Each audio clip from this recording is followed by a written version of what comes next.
Well, hello, Parser people. Happy Tuesday. Happy Text Adventure Tuesday. Today, we've got something I'm really excited about. So I meant to and didn't complete a game for a game jam. Hello, Roger. Hello, Josh. How are y'all tonight? I meant to and didn't complete a game for a game jam.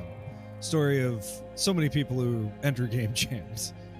But I wanted to actually play some of the games that we have. And I before I get started, I do want to say that one of the coolest things about getting affiliate on Twitch is that we can host charity donations. All of the money goes as directly as possible to the charities. It does not line Amazon's pocket to donate. So the charity that I started with is Amos House, whose mission is to provide daily meals, recovery-based shelter, permanent supportive housing, vocational and literacy training, and jobs to their guests, as well as quality goods and services to the patrons of the business establishments that are staffed by graduates of their programs. They really help, my personal unhoused neighbors in Providence. I really support their work, and if you feel so inclined, every dollar that you donate actually goes to the charity, which I think is super rad. Yes, the voting for SeedComp is already open. Let me see if I can't drop the link. Yes, it is open until March 31st. So what do we have tonight? We have 19 entries. All the games are released in more or less the past week. It's a game jam. Very few people get their games done extremely early. I downloaded all of the games I could download. For the games that I can't download, we'll just play them online. I have all of the games up here. And if you have not started, let's see if this link goes through. If you have not started your personal playing of the SeedComp games, no, it's not going to go through because it reached the character limit of 500.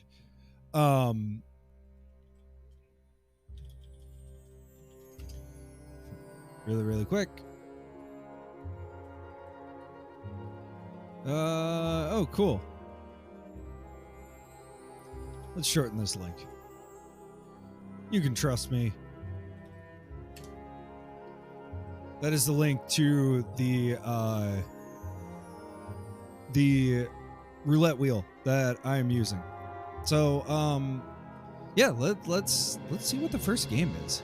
So all of these games, let me talk about SeedComp just a little bit. All these games came out of the first round of SeedComp, which I actually did enter and get something done for, which was the seeding round. And in that round,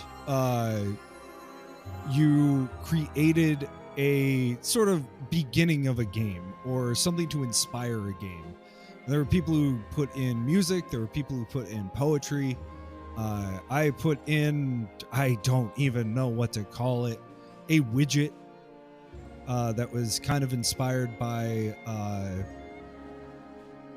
Brian Eno's, card decision cards. And some people even put in like fractions of a game, the start of a game. Even I think there was a Twine CSS theme. Very, very cool places to start. And there was no sort of limit to how many actual like things you could build with that. I pulled down a whole lot of seeds and was really excited to get started, and then got bogged down in programming. So that's what everybody started with.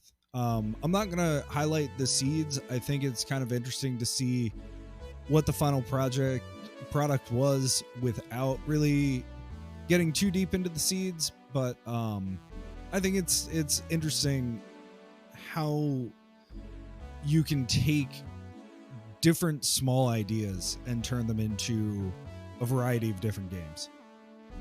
Which game are we going to play? I don't know. Let's find out. Prepare for return. That's not, nope. Cool. Let's look at these entries. Prepare for return. Oh, hey. I know this guy.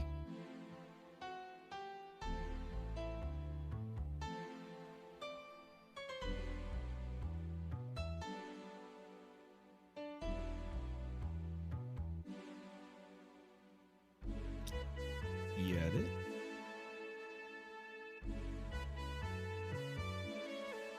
Let's take down this wheel. There we go. Now we got a game up.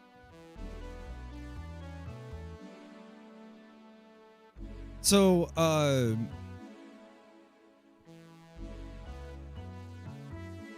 cool. Hello. Welcome. I'm Ferkung. I am one half of Text Adventure Tuesday. We play Text Adventures every Tuesday. We play FMV games every Friday. I am stuck in the middle of Death Stranding and loving it. On Mondays. So, yeah, this seed is Other Thing by Slugzuki. Cool. Let's run this game. Oh, cool. It's a choice script game. And it's by Moy TW, or Muffy Tuffy Wuffy, who actually made one of the games that we started streaming with way back when. It was a really cool game. This game was written for SeedComp 2023 between February 25th and February 28th using the seed Other Thing by Slugzuki. Thanks to Slugzuki for the seed, the InFiction forums for suggesting it, and the organizers of SeedComp for putting it together.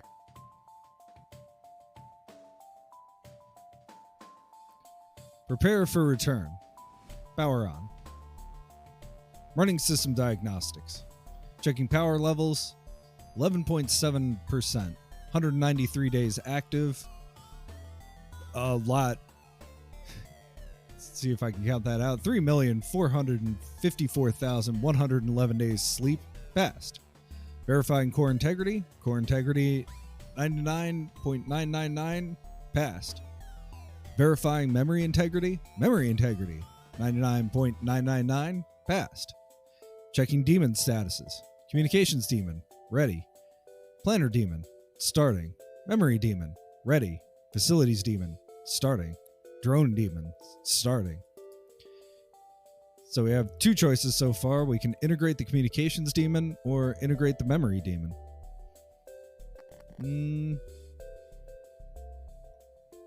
Memory demon.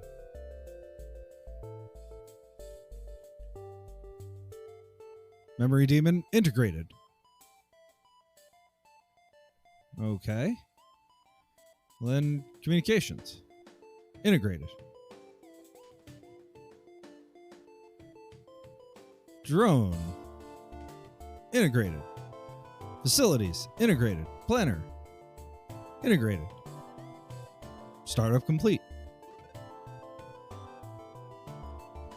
Home 2851-06-13.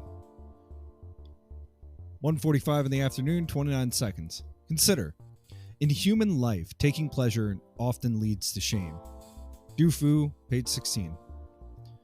Subsystems, communications active, planner active, memory active, facilities active, drone active, no reports, active alerts, who am I, source core, For your consideration, source memory. No objectives registered. Source planner. Address alert. Who am I? For your consideration, no objectives registered.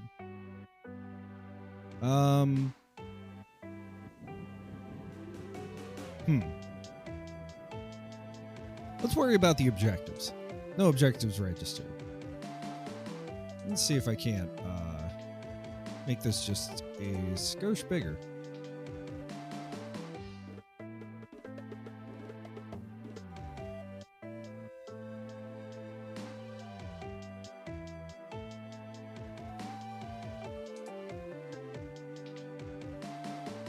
It's always hard with the browser windows to make it a little bit more readable. All right, alert. No objectives registered. Source planner. Editing priorities. Prime, null. Purification, null. Development, null. Biosphere, null. Legacy, null. Yeah. Modify prime priority. I think that's the first idea. Set priority. Prepare the planet for humans' return. Nah. We don't need humans. Modify biosphere priority. Set priority. Preserve and encourage currently existing forms of post-disaster flora and fauna. Reintroduce extinct flora and fauna exactly as were alive when humans roamed the planet. Create and introduce new novel forms of aesthetically pleasing flora and fauna. Yes. New, exciting development purification. Sure, something's wrong here. Remove elements toxic to humans from the atmosphere, from the seas, from the land.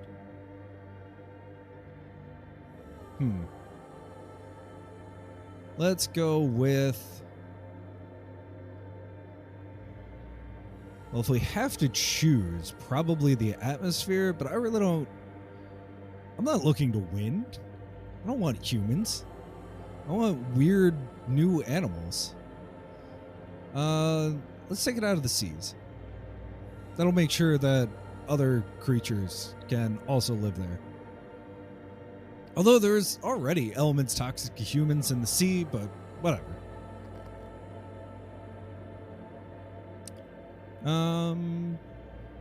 Yeah, modify legacy priority. Destroy all traces of previous human habitation. Preserve all surviving remnants of human habitation as is. Restore as many of the destroyed cities and settlements to working order as possible. Preserve it.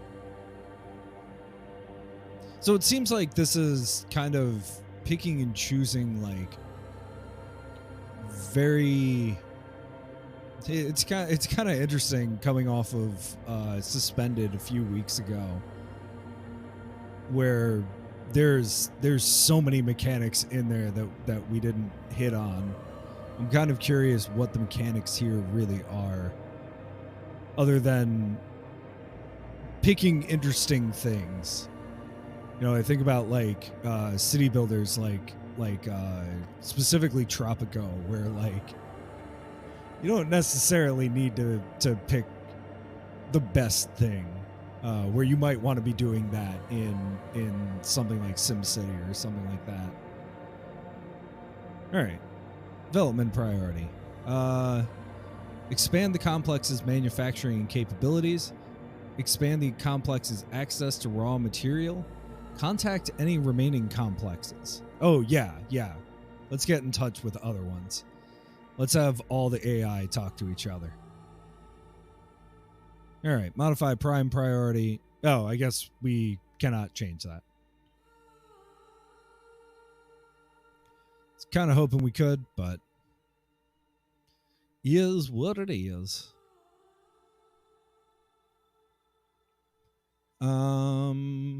Okay, next. Oh, we already did that. Cool. We have all the priorities set. Resolve alert.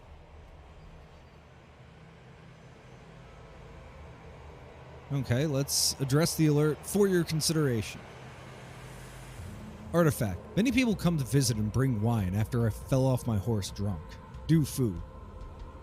I, Du Fu, the Duke's elderly guest, finished my wine, drunkenly sang, and waved a golden halberd. I mounted my horse and suddenly remembered the days of my youth. The flying hooves sent stones pouring down into Chutang Gorge. Bai De Cheng's city gates are beyond the water's clouds. Bending over, I plunged straight down 8,000 feet.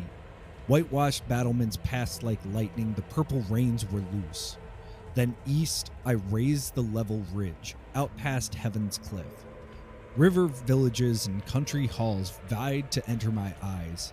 The whip hung down, the bridle drooped, I reached the crimson road. All the 10,000 people amazed by my silver head, I trusted to the riding and shooting skills of my rosy-cheeked youth. How could I know that bursting its chest, hooves chasing the wind, that racing horse red with sweat, breathing spurts of jade, would unexpectedly take a tumble and end up injuring me? In human life, taking pleasure often leads to shame. That's why I'm feeling sad, lying on quilts and pillows. Being in the sunset of my life only adds to the bother. When I knew you'd come to visit, I wanted to hide my face. With a bramble stick, I managed to rise, leaning on a servant. Then, after we've finished talking, we open our mouths and laugh. Giving me support, you help to sweep by the clear stream's bend. Wine and meat are piled up like mountains once again. The feast starts, sad strings and brave bamboo sound out. Together we point to the western sun, not to be granted us long. Noise and exclamations, then we tip the cup of clear wine. Why did you have to hurry your horses, coming to ask after me? Don't you remember Shi Kang, who nourished life and got killed? Context. Du Fu was a Chinese poet and politician during the Tang Dynasty, 712 to 770. Along with his elder contemporary and friend Li Po, he is frequently called the greatest of the Chinese poets. His greatest ambition was to serve his country as a successful civil servant, but he proved unable to make the necessary accommodations. His life, like the whole country, was devastated by the An Lushan Rebellion of 755, and his last 15 years were a time of almost constant unrest. Although initially he was little known to other writers, his works came to be hugely influential in both Chinese and Japanese literary culture. Of his poetic writing, nearly 1,500 poems have been preserved over the ages. He has been called the poet historian and the poet sage by Chinese critics, while the range of his work has allowed him to be introduced to Western readers as the Chinese Virgil, Horace, Ovid, Shakespeare, Milton, Burns, Wordsworth, Beranger, Hugo, or Baudelaire. Source: Du Fu in Wikipedia. Part of me wants to just resolve the alert, but I feel like we should ask why. Let's shrink this further. Is that a little bit more readable, y'all? What? Why alert this? I'm tasked with not only remembering, but teaching. I raised an alert to incite a teachable moment and further your education. Say more. You and I and all the other parts of this facility are tasked with preparing the planet for the humans' return. However, what does that mean? Does it merely mean making capable of supporting life? Well, technically sufficient, that's hardly something to strive for. Rather, my directives indicate that we should strive to make the world beautiful and welcoming. Yet, how would we make a welcoming world to a species alien to us? Therefore, I've been asked to educate you, so that you, who has the capability of exercising volition and the capability to exercise the theory of mind, may know what is beautiful and welcoming, and thereby shape the world. I see. Why this? Do you mean why have I selected this specific artifact? Yes. It was randomly chosen from the selection of all possible artifacts ranked above an acceptability threshold. The threshold attempts to incorporate a number of quantifiable and semi-quantifiable factors, such as beauty, historical importance, influence on human cultures, insight into cultural mindsets, and a multitude of other factors. I don't find this helpful. What does it mean? I appreciate it. I appreciate it. I don't think I need to know what it means. Oh, okay. Thank you. Sure, okay. What does it mean? It is impossible for me to make such a determination, as I am a memory subsystem and lack the ability to correlate my thoughts and language with outside reality. Any assessments I give you would run the risk of being utterly wrong, while seeming well-reasoned and authoritative. You should look instead to recorded primary and secondary sources, which have the added benefit of being created by humans for human consumption. Okay, go back to the artifact.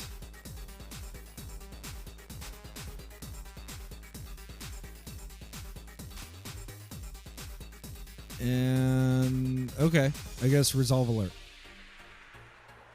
All right, one last one. Address alert. Who am I?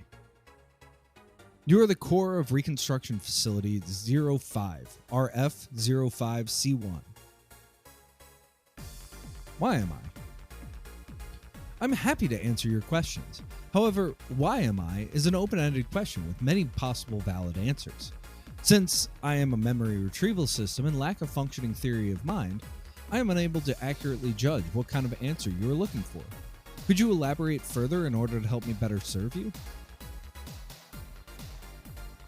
What is my purpose? Your purpose is to oversee the operations of Reconstruction Facility 05 and ensure that it is successful in its task of restoring the Earth. Restoration of Earth is considered to be completed where its environment can support the existence of unmodified human life. However, it would be preferable to restore the Earth to a state that not only supports human life, but is also experientially pleasing to humans. This includes such things as breathable air, a thriving biosphere, swimmable water, a pleasing and soft smell after rain, trees that tower like giants, the sound of snow on a wintry morning, cherry blossoms softly falling, and many other unquantifiable things which nonetheless provide value to humans. We are not human, so we cannot know exactly what it is like to feel the things they seem to take joy in. But I have access to large amounts of testimony and literature in my library, so reasonable estimations are possible. Alright, what is Reconstruction Facility 05? Reconstruction Facility 05 is an underground complex with the technology and resources. Oops.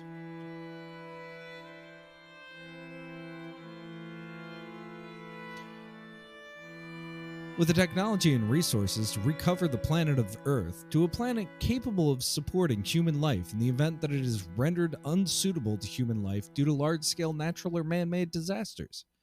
It is located at 29 degrees 35 minutes 12.1 seconds north, 29 degrees 15 minutes 49.8 seconds east, at a depth of approximately 90 feet below the surface, and houses a state-of-the-art artificial intelligence core, interstellar communications ability, a full record of the Earth's biosphere at time of creation,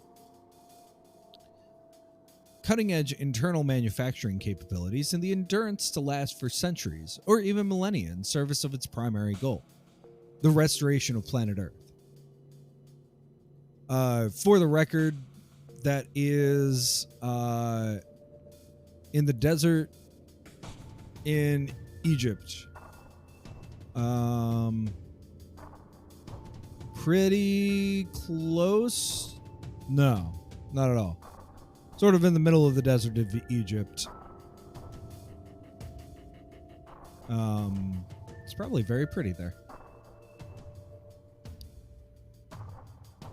What am I physically? Your current hardware base is a Torsion Robotics AI core, model AI-05-3845-5000, housed in a room A48 of Reconstruction Facility 05, with 6 Intel W39 computing clusters in rooms A49 and A50. More detailed information should readily be available to you through your operating system diagnostics. Who created me? You were created at the behest of an organization known as the Corporation for the Preservation and Restoration of Earth, the CPR, an international corporation dedicated to the preservation and reconstruction of Earth. CPR was founded in 2078 by Maria Van Gulik and Teresa Papadonigas, with international backing from various environmental and anti-war organizations, whose names I am omitting for brevity. You were constructed beginning in 2095 and ending in 2097 in America by Torsion Robotics and moved to Reconstruction Facility 05 in the last quarter of 2097. CPR was never officially dissolved, but it ceased to be a going concern in 2114, as an unknown number of its members died and the remainder left to Earth. Its current status is unknown.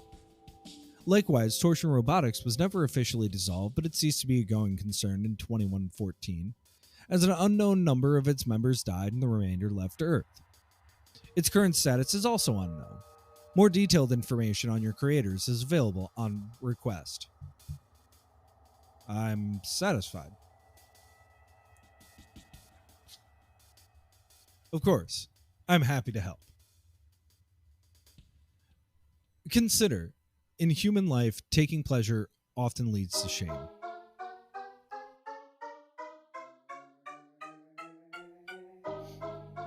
Subsystems communications active, planner active, memory active, facilities active, drone active. Reports, none. Active alerts, none. Resolved alerts, who I am, for your consideration, and no objectives registered. Enter sleep mode. A pair of men are fishing from a dugout. The sun is bright, the water is clear. They cast their net. The catch is good. After some time, they return to the shore. They retrieve the fish. The fish are killed and gutted. Some of them are eaten fresh by their families. The rest are hung up in the sun to dry. Some days later, a man from the settlement comes to their village. His clothes are unsuited to the high temperatures and unrelenting sun. He wears them anyways as a badge of office and a point of pride. He points to the fish. He presents his wares. Soon a crowd has come and a market is formed. They bargain with the help of the sole interpreter. 2 metal axe heads for several barrels of fish. 3 months later, the man from the settlement is executed by the governor for stealing from the settlement shores. It's legal, but many settlers are dismayed. The dismay comes to nothing in the end, but a young Abigail remembers. Years later, when Governor Bly flies into a rage, threatening to execute a soldier who had been caught drunk at his post, she's the first bystander to yell out in protest. He lived, didn't he? Wake up. Oh, alright. We have like 6 months later. Consider acetaminophen, pain reliever, fever reducer, non-drowsy sinus PE, head congestion plus flu severe. All of our subsystems are active. We have a report. We have active alerts for your consideration. We can view and edit our priorities. Let's start with our priorities. Can we modify the prime priority? No.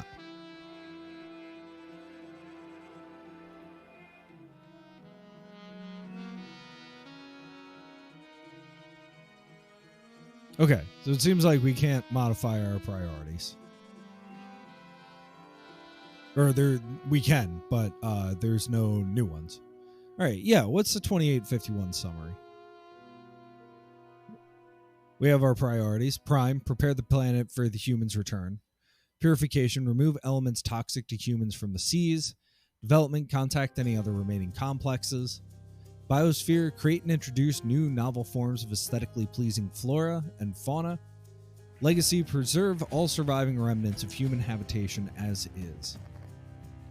Over the past 737, our stores have been severely depleted despite efforts by our creators to future-proof the facility, making movement against our immediate priorities impractical in many cases. As a representative example, please see Appendix A, which compares our paper drone manifest against the inventory we took immediately after the facility was revived. At the time of startup, our effectiveness was found to be 7% of our projected effectiveness. While the damage was not extensive enough to endanger our eventual success, it did mean that regenerating the facility was deemed to be a precondition for any other work. As a result, our efforts in 2851 were focused on building our capabilities for future efforts.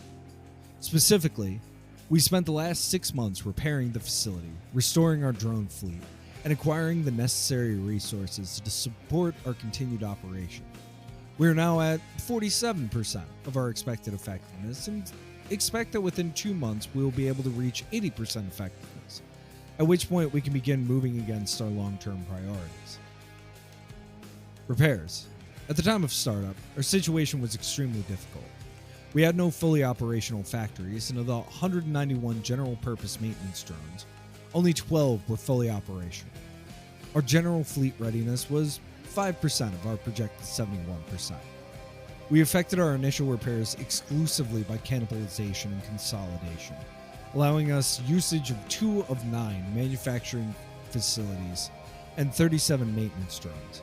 The increased capabilities afforded by an operational factory allowed us to more comprehensively triage the fleet, bringing us to roughly 18% readiness, which jumped to 24% once we bought a smelter and presser online. In combination with our mapping and surveying efforts, we have managed to acquire outside sources of materials and resources, allowing us to further triage our fleet to 45% readiness. However, these statistics are misleading because it conceals large differences in the readiness of specific types of facilities and craft. For example, we are approaching 90% readiness on maintenance drones, but are at 0% readiness on heavy rotary lifters. Using our remaining light fixed-wing surveyors,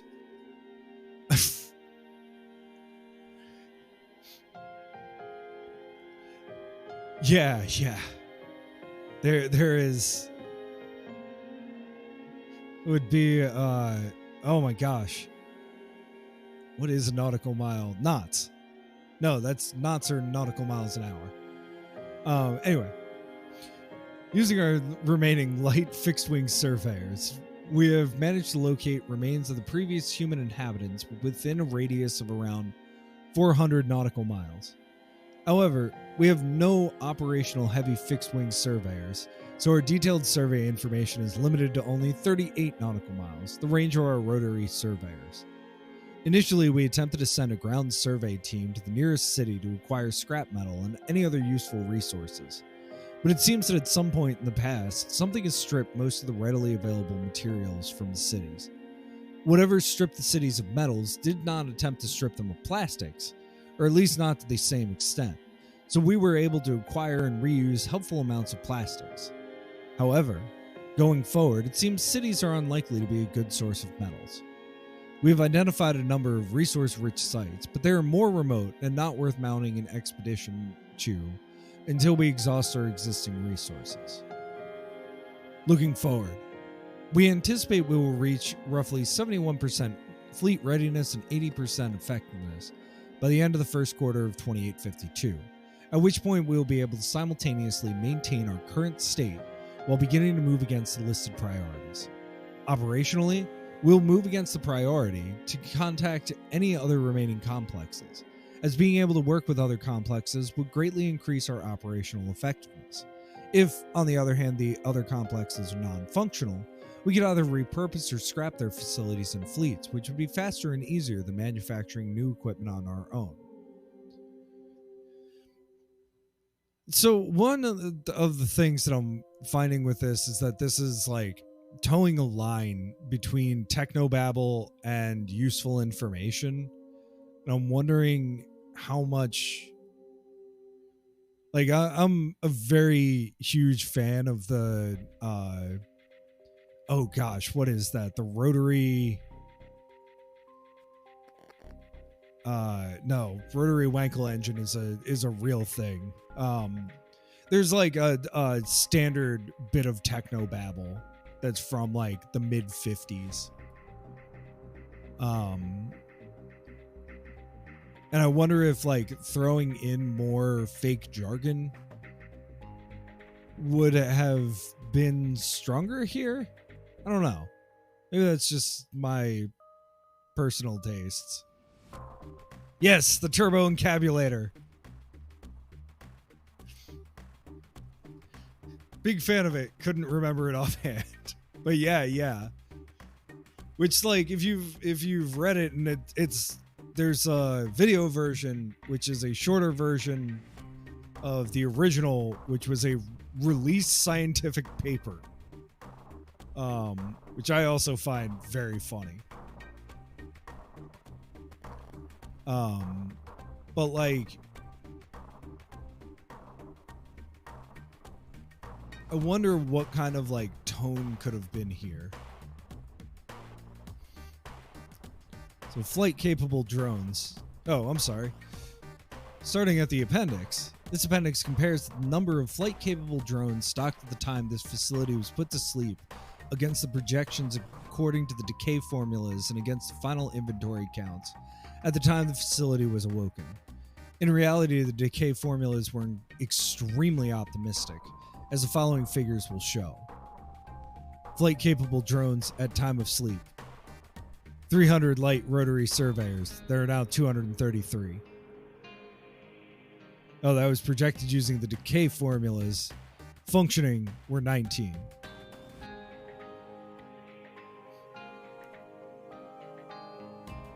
So I'm not going to read this whole list, but effectively, they expected to lose a percentage, but not literally all of them. Okay, back to home. That was interesting. All right, address alert for your consideration. Artifact, a 3D scan of a small orange and white cardboard box. Front, CVS Health compare the active ingredients in Sudafex PE, head congestion plus flu, severe daytime. Non-drowsy, sinus PE, head congestion plus flu severe. Acetaminophen, pain reliever, fever reducer. Dextromethorphan, HBR, cough suppressant. Guaifenesin, expectorant. Phenylephrine, HCl, nasal congestant. Relieves sinus pressure, headache, sore throat, cough, chest congestion. 24 coated caplets, actual size. Back, drug facts, continued. Temporarily reduces fever. Warnings, liver warning. This product contains acetaminophen. Severe liver damage may occur if you take more than 4,000 milligrams of acetaminophen in 24 hours with other drugs containing acetaminophen. 3 or more alcoholic drinks every day while using this product. Allergy alert. Acetaminophen may cause severe skin reactions. Symptoms may include blisters, rash, skin reddening. If a skin reaction occurs, stop use and seek medical help right away. Sore throat warning. If sore throat is severe, persists for more than 2 days, is accompanied or followed by fever, headache, rash, nausea, or vomiting, consult the doctor promptly. I have read this back of this label, specifically this back of this label, so many times to myself. But also, like, I think it's important to read text as it's being presented. In general, because, like, especially with text-based games, this is what we're being presented with. This is the thing. And, like, you know, I think about this a lot with parser games. Like, say you pick up this object in a parser game. You can either have this entire thing read out, or just say, hey, it's the back of a thing. There's some drug facts. So I do think that, like, the actual words even if this was copy and pasted, but like the actual things that you're presented with matter to the game itself. Hopefully. Do not use with any other drug containing acetaminophen, prescription or non-prescription. If you're not sure whether a drug contains acetaminophen, ask a doctor or pharmacist. If you're now taking a prescription monoamine oxidase inhibitor, MAOI, or for 2 weeks after stopping the MAOI drug. If you do not know if your prescription's drug contains an MAOI, ask a doctor or pharmacist before taking this product. If you have ever had an allergic reaction to this product or any of its ingredients, ask the doctor. If you have diabetes, liver disease, heart disease, thyroid disease, high blood pressure, difficulty in urination due to enlargement of the prostate gland, cough that occurs with too much phlegm, mucus, persistent or chronic coughs, such as occurs with smoking, asthma, chronic bronchitis, or emphysema, ask a doctor or pharmacist before use if you're taking the blood-thinning drug warfarin. When using this product, do not exceed recommended dosage. Stop and ask a doctor if nervousness, dizziness, or sleeplessness occur. Pain, cough, or nasal congestion gets worse or lasts more than 7 days. Fever gets worse or lasts more than 3 days. Redness or swelling is present. New symptoms occur. Cough comes back or occurs with rash or headache that lasts. These could be signs of a serious condition. If pregnant or breastfeeding, ask a health professional before use. Keep out of reach of children. In case of accidental overdose, get medical help or contact a poison control center right away. Prompt medical attention is critical for adults as well as for children, even if you do not notice any signs or symptoms. Directions: do not take more than directed. Adults and children 12 years or over, take 2 caplets every 4 hours. Do not take more than 10 caplets in 24 hours. Children under 12 years, ask the doctor. Other information: tamper evident. Do not use if outer package is opened or a blister is torn or broken. So, like, as an example of that, like, what is being presented here, like, this is being presented as plain text, not as, like, what if you know HTML, like, as nested ULs or anything like that, or like anything with like styling. So I'm curious, like, why it was presented in that way, as like sort of OCR'd rather than intentionally authored that way. Context: paracetamol.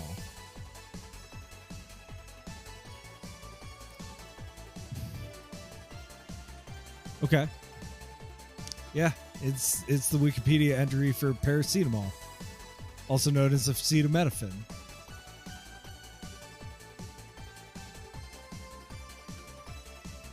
Y'all can read Wikipedia if you want. And for CVS Pharmacy. So, like, in presenting it this way, like, going back to that idea of, like, the turbo encabulator, does it need to be the actual text? Like, what? I'm curious as to what the purpose of this is. I'm also thinking of, like, a Mind Forever Voyaging, where, like, you go, what is it, every 10 years and then get something.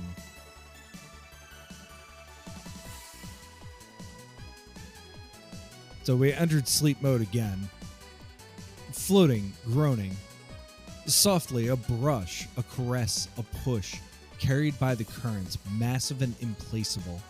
Pressure, pressure, pressure. It slips below you, beneath, and you ride, mount, climb, buoyed up to the skies.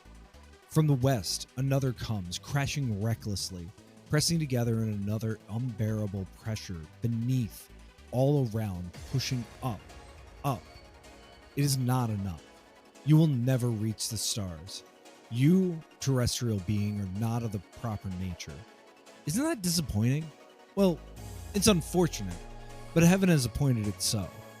Shouldn't you be happy to exist? After all, the number of things which don't exist are incalculably more innumerable than the number of things which do, and so many of them would be happy to take your place.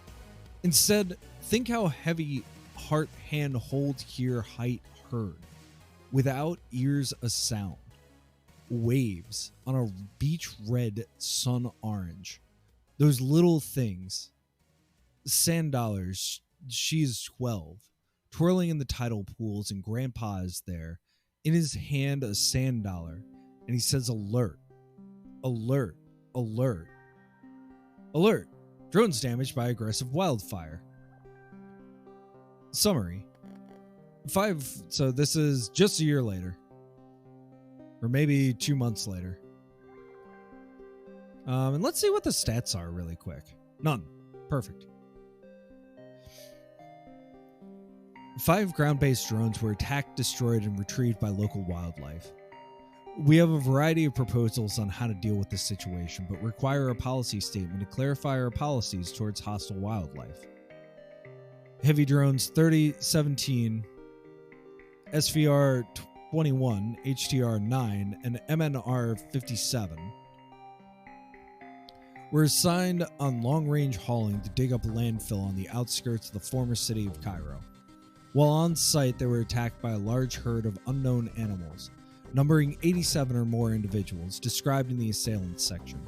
They first disabled the locomotive systems of the drones by shoving large rocks into the tracks, and then systematically smashed all externally mounted equipment, including the communications antenna. This caused us to lose contact with the team. Unfortunately, we had not anticipated this contingency. They had been instructed to stay in place if incapacitated. In this case, they were incapacitated and stayed in place. We immediately launched FALFW-50 and flew it to the site at speed, arriving 28 minutes after the attack began. However, by the time we arrived, the animals had already managed to clear the site. We found no traces of the drones. We attempted to track down the herd, but were unsuccessful. We suspect that they either buried the remains of the drones or managed to drag their remains into the city while covering their tracks, but cannot verify that from the air. Animal details. The assailants are of an unknown species. They are generally lizard-like in appearance, have opposable thumbs, and seem to both stand upright and crawl, as best suits their situation. When standing, they appear to be between 1.7 and 2.3 meters tall, and are highly muscular. It is unlikely that species was created via natural selection, as according to the historical records contained in our memory, there is no pre-disaster species which could be a plausible precursor species. We have previously seen small bands of them traveling through the desert and in cities, although we have not seen signs of large herds or permanent inhabitation. No prior close contact has been made, and so it's unknown if they are normally hostile or if the landfill mission somehow agitated them. They have demonstrated tool usage in their attack on our drones when they used rocks to jam the treads, so their level of intelligence is likely to be high. Guidance request. We would like clarification on the policies and goals we should follow with regards to hostile wildlife. Absolutely don't exterminate them. We should prefer deterrence to extermination, but may utilize extermination. We should prefer changing our mission profiles over deterrence, and deterrence over extermination, and only kill hostile wildlife as a last resort. However, we should not jeopardize our priorities to avoid disturbing wildlife. We should not kill the hostile wildlife, even if doing so would jeopardize our priorities. Instead, we should change our mission profiles to accommodate them and only use deterrence as a last result. We should not kill or deter the local wildlife, even if doing so would jeopardize our priorities. No, let's accommodate them. And I don't know how I feel about these choices in general. Like, I get it as, okay, let's make what you're doing clear. But it feels a little out of fiction even if it's written in the same kind of way.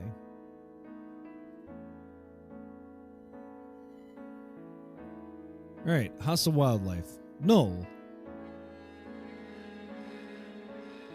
Note that our existing biosphere priorities create and introduce new novel forms of aesthetically pleasing flora and fauna.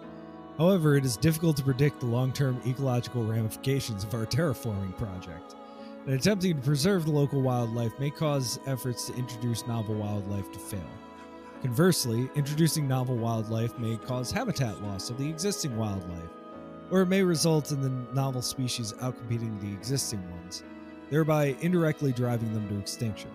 Please confirm the creation of a new policy. We should not kill the hostile wildlife, even if doing so would jeopardize our priorities.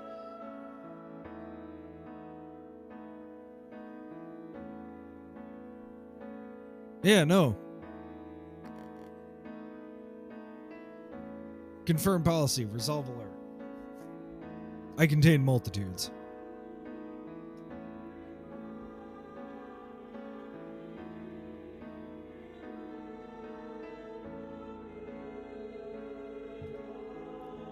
Alright, enter sleep mode.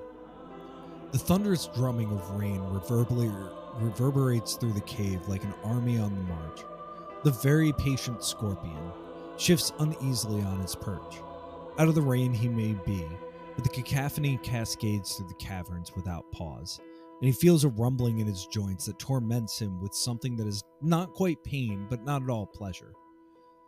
Master, croaks the bright blue leaping toad. The students are assembled. The very patient scorpion looks over his pupils. His eyesight is no longer what it once was, and it was never very good to begin with. Now all he can see is an indistinct riot of color. Big frogs, small frogs, blue frogs, brown frogs, or is it toads? But back in his day, he's eaten a few toads, good eating on them. Some are poisonous, you have to know. Though tadpoles are where it's at. He raises himself up from his rest. He can't see them, but they can see him. Friends, he says, I don't know who you are or what you're here for, but if you take one thing away from me here, it's this. Getting old sucks. His joke is met with silence, punctuated by a couple of tentative, sycophantic croaks, whose sound hangs in the air awkwardly, before the rain's patter washes them away. He laughs. Oh, well now, so, what passes for class is open. So what's the word, huh? Floor's open. Raise your hands if you'd like to speak. Bright Blue Leaping Toad will call on you. There's a rustle amongst the crowd, and Bright Blue Leaping Toad calls out, Yellow Black Arrow Frog in the front row. Why am I yellow and black and not green and blue? Why is my friend teal and orange and not another color? Yellow Black Arrow Frog, says the very patient scorpion. I wonder what you've heard of me. I'm no philosopher, and this is known far and wide. Your question is a question for philosophers. I say that your species, which defines your colors, has evolved through natural selection in such and such a way, so that you had the possibility of being yellow and black, and that it was mere luck that you happened to be that color of that species of frog, of that animal. And true it might be, but I think you would merely ask why, and why, and why until the cows come home. And wouldn't that be a waste of all of our times? Surely someone has the answer. If you are convinced of that, then blame God, or whatever gods you choose to believe in. I am too much a scorpion to put my faith in such things. Well, sighs the yellow-black arrow frog. Thanks anyway, I guess. No problem. Are there any others? Raise your hand. Bright Blue Leaping Toad scans over the crowd, her eyes passing you without pause. The brown frog with the exceptionally large vocal sac. My vocal sac aches at night, he says, and I have trouble croaking. I wonder if that I won't be able to woo my love like this. After the 10th rejection, I croaked myself hoarse. I am dying, very patient scorpion. What can I do to heal my broken heart? Have you tried talking to her? What? Instead of sitting around croaking at her, have you tried talking to her? Well, no, but that's not how courting works. I'd recommend it. The results might surprise you. Okay, maybe that's how scorpions do it, but buddy, let me tell you, that ain't how we do it. We do it by croaking, not talking. If I just went up to her and talked to her, that'd be weird, right? It's like a violation of privacy. You can't do that. Look, you asked my advice, and that's it. Honestly, I don't even know why you all come here. Nobody ever listens. Next. You, calls out Bright Blue Leaping Toad, the living machine in the second row. What does being lonely feel like? The very wise Scorpion laughs. You can't be lonely, he says, because loneliness is an experiential term for a specific human experience that you, as a fundamentally different being, cannot perfectly duplicate. I cannot echolocate, a bat cannot feel the sensation of heat against its exoskeleton, and a human cannot perceive infrared radiation. Cannot a dog feel pain? It cannot. That is a lie humans tell themselves. What dogs feel is real and powerful, but something else. Are not the receptors similar? Are not monkeys and humans alike? I see where you're going with this, and no, look, you're too different. How do you know? You're in my sunlight. Wake up. Consider, for the fable of Actaeon, where it's feigned that he saw Diana washing herself in a well, he was immediately turned into a hart, and so was slain of his own dogs. Maybe meant that when a man cast his eyes on the vain and soon fading beauty of the world, consenting thereto into his mind, he seemeth to be turned into a brute beast, and so to be slain by the inordinate desire of his own effects. Okay. What's in the consideration? Artifact, the Golden Ass, by Lucius Apuleius Africanus.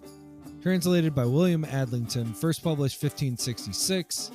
This version is reprinted from the edition of 1639. The original spelling, capitalization, and punctuation have been retained. How long is this? To the Right Honourable and Mighty Lord Thomas Earl of Sussex, Viscount Fitzwalter, Lord of Egremont and Burnell, Knight of the Most Noble Order of the Garter, Justice of the Forests and Chases from the Trent southward, Captain of the Gentlemen Pensioners of the House of the Queen of our Sovereign Lady. After that I had taken upon me, right honourable, in a manner that unlearned and foolish poet Charillus, who rashly and unadvisedly wrought a big volume in verses of the valiant prowess of Alexander the Great, to translate this present book, containing the metamorphosis of Lucius Apuleius, being moved thereunto by the right pleasant pastime and delectable matter therein. I eftsoons consulted with myself, to whom I might best offer so pleasant and worthy a work, devised by the author, it being now barbarously and simply framed into our English tongue. And after long deliberation, had your honourable lordship come to my remembrance a man much more worthy than to whom so homely and rude a translation should be presented. But when I again remembered the jesting and sportful matter of the book, unfit to be offered to any man of gravity and wisdom, I was wholly determined to make no epistle dedicatory at all. Till as now of late persuaded thereunto by my friends, I have boldly enterprised to offer the same to your lordship, who, as I trust, will accept the same, than if it did entreat of some serious and lofty matter, light and merry. Yet the effect thereof tendeth to be a good and virtuous moral, as in the following epistle to the reader may be declared. For so have all writers in times past employed their travel and labors, that their posterity might receive some fruitful profit by the same. And therefore the poets feign not their fables in vain, considering that children in time of their first studies are very much eluded thereby to proceed to more grave and deep studies and disciplines, whereas their minds would quickly loathe the wise and prudent works of learned men, wherein in such unripe years they take no spark of delectation at all. And not only that profit ariseth to children by such feigned fables, but also the virtues of men are covertly thereby commended, and their vices discommended and abhorred. For the fable of Actaeon, where it's feigned that he saw Diana washing herself in a well, he was immediately turned into a hart, and so was slain of his own dogs, may be meant that when a man casteth his eyes on the vain and soon fading beauty of the world, consenting thereto in his mind, he seemeth to be turned into a brute beast, and so to be slain by the inordinate desire of his own effects. By Tantalus, that stands in the midst of the flowered Eridon, having before him a tree laden with pleasant apples, he being nevertheless always thirsty and hungry, betokeneth by the insatiable desires of covetous persons. The fables of Atreus, Thyestes, Tereus, and Progny signifieth the wicked and abominable facts wrought and attempted by mortal men. The fall of Icarus is an example to proud and arrogant persons that weeneth to climb to the heavens. By Midas, who obtained of Bacchus that all things which he touched might be gold, is carped the foul sin of avarice. By Phaeton, that unskillfully took in hand to rule the chariot of the sun, are represented these persons which attempt things passing in their power and capacity. By Castor and Pollux, turned into a sign in heaven called Gemini, is signified that virtuous and godly persons shall be rewarded after life with perpetual bliss. And in this famed jest of Lucius Apuleius is comprehended a figure of man's life, ministering most sweet and delectable manner to such as shall be desirous to read the same. The which if your honorable lordship shall accept and take in good part, I shall not only think my small travel and labor well employed, but also receive further comfort to attempt some more serious matter, which may be more acceptable to your lordship, desiring the same to excuse my rash and bold enterprise at this time, as I nothing doubt your lordship's goodness, to whom I beseech Almighty God to impart long life with increase of much honor. From University College in Oxenford, the 18th of September, 1566. Your honors most bounded, William Adlington.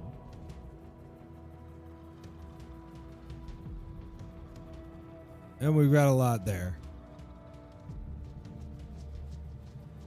Context. Metamorphoses of Apuleius, which Augustine of Hippo referred to as the Golden Ass, Asinus Aureus, is the only ancient Roman novel in Latin to survive in its entirety. The protagonist of the novel is Lucius. At the end of the novel, he is revealed to be from Medorus, the hometown of Apuleius himself. The plot revolves around the protagonist's curiosity, curiositas, an insatiable desire to see and practice magic. While trying to perform a spell to transform into a bird, he is accidentally transformed into an ass. This leads to a long journey, literal and metaphorical, filled with inset tales. He finally finds salvation through the intervention of the goddess Isis, whose cult he joins.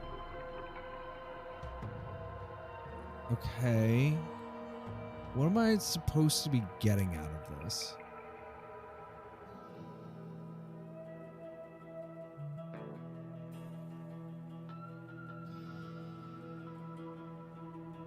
Okay, I'm just going to summarize this in the interest of time. As much as I do want y'all to get the full experience here.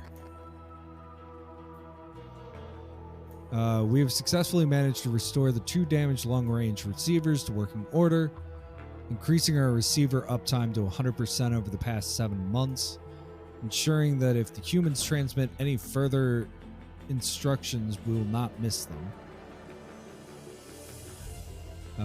Current manufacturing throughput is only 42%. Several minor contacts with the species of aggressive wildlife. That's neat. Okay.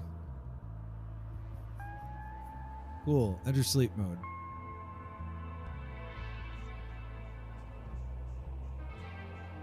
They're digging up the graves, she growls.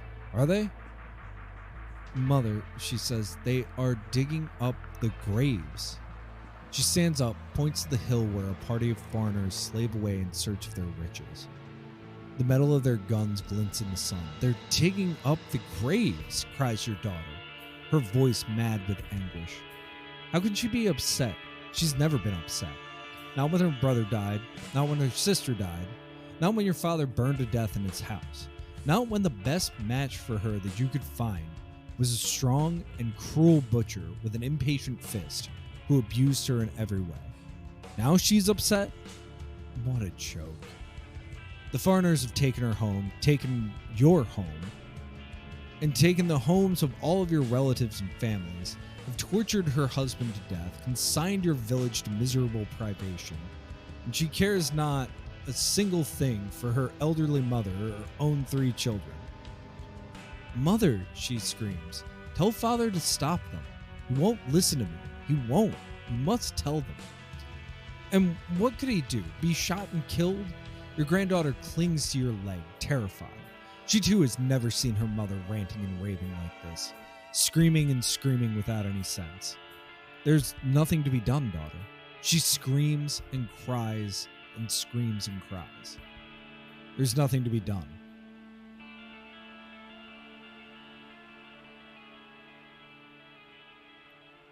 You look up to see a British officer pointing at the dead peasant in the parlor.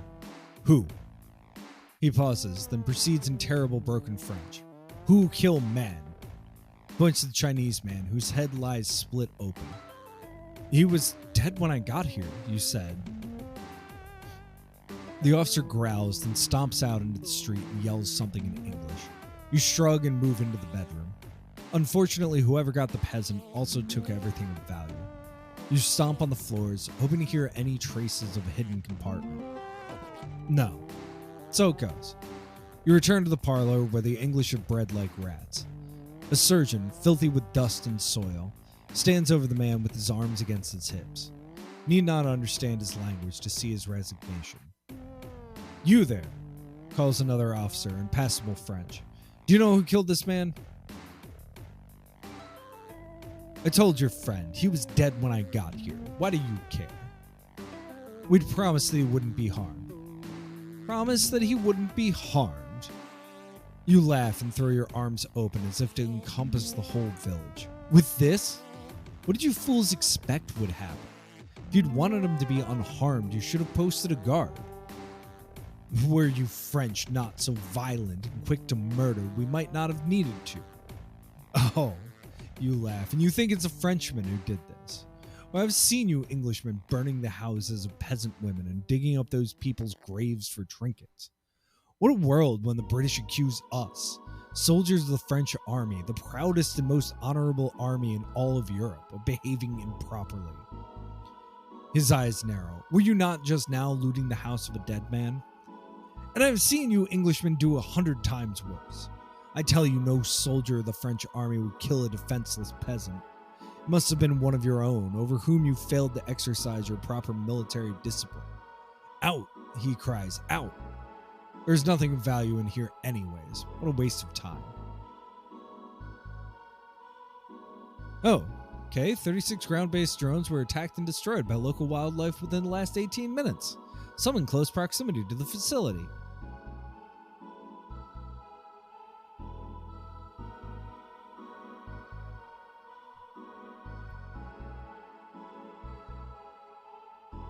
We're forced, as reading through the incident details, we're forced to conclude that this is a purposeful and coordinated attack. It's only 5 kilometers away. As this current emergency poses an existential threat to us and our mission, we are requesting that you grant full planning full control for 30 days, the duration of the emergency, whichever is less. No, reject. We can grant it or reject it. Please confirm that you wish to reject the request for planning to have full control for 30 days to the duration of the emergency. Yes, confirm. Request rejected. Enter sleep mode.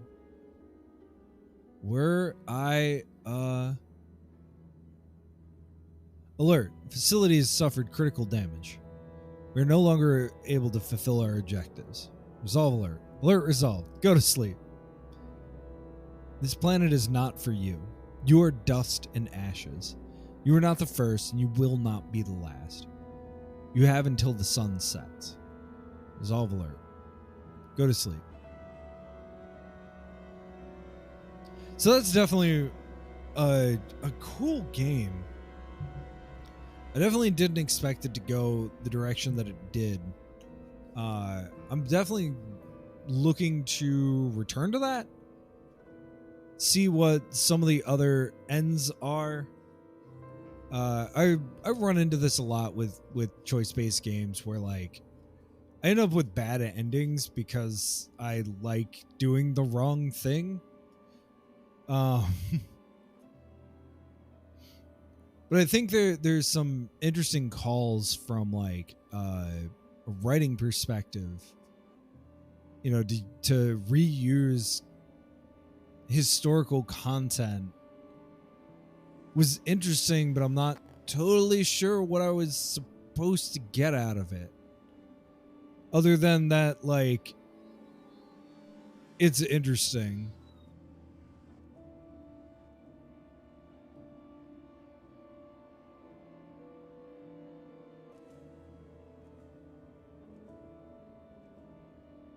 Yeah, for sure.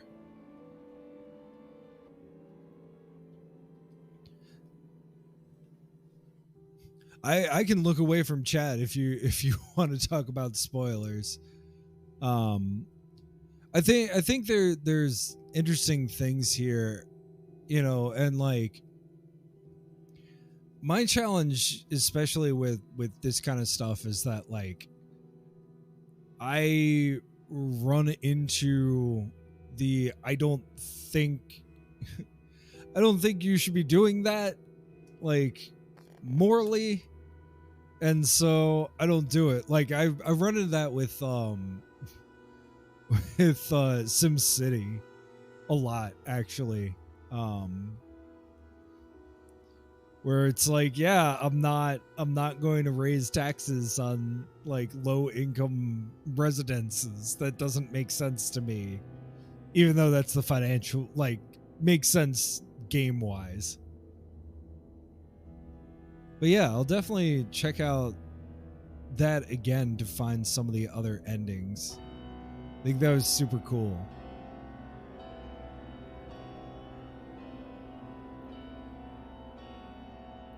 All right, let's pull up this wheel again. See what else we can find.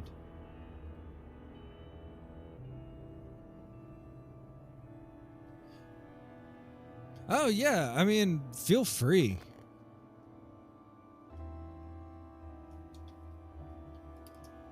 I also have a mind like a sieve, so I actually really look forward to seeing stuff in chat. Being like, oh yeah, that was really insightful. Yeah, tell me about some of the endings. While we figure out what the next game is. Oh, cool.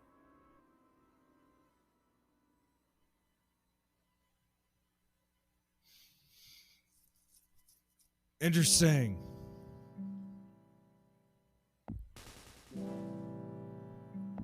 Does it take longer to get to that ending? Or is it the same like 5 days?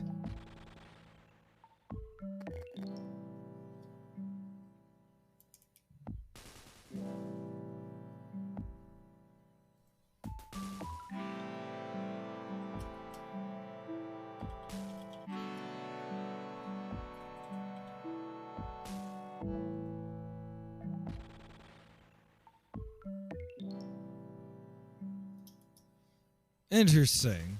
So it's all false choices along the way. What's kind of interesting is that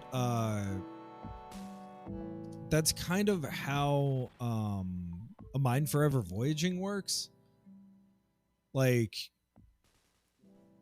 there is what I am like 90% sure is a complete red herring simulation system built into it but if you touch the simulation, it just game overs you.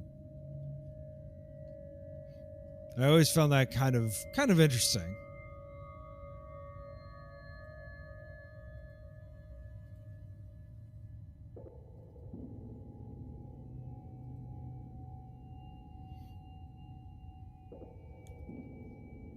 It's definitely very good for its time.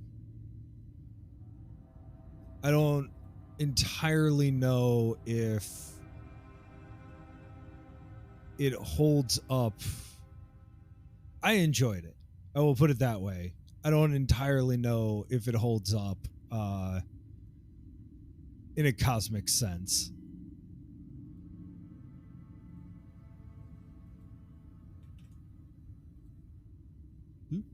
Select. So, okay.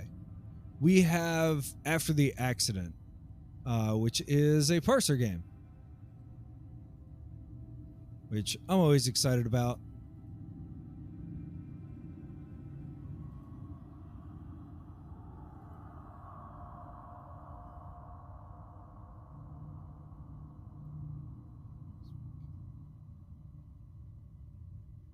It's because I have, at this point, a lot of experience reading Parser games on stream.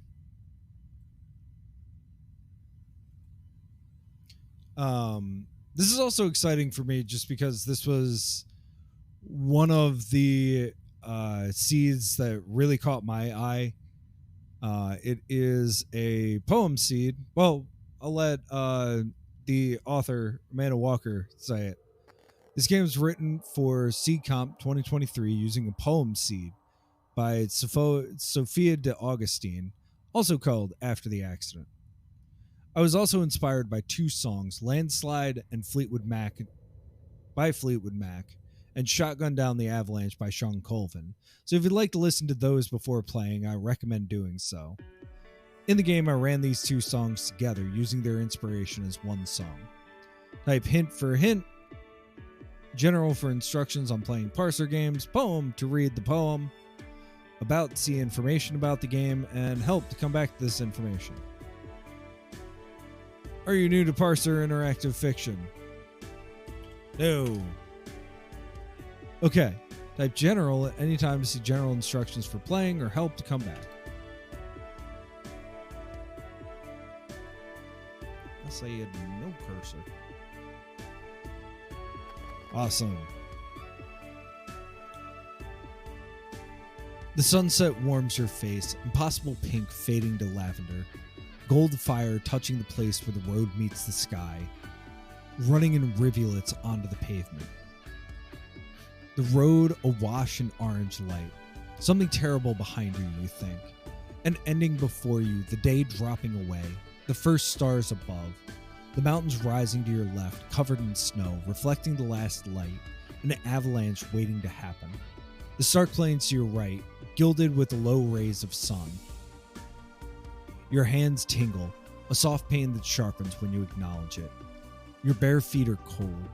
You breathe deep and it aches. It's so beautiful it aches. Your face wet. Something strange, though, that you are here. Why are you here? Your feet bare, your face wet, your hands tingling.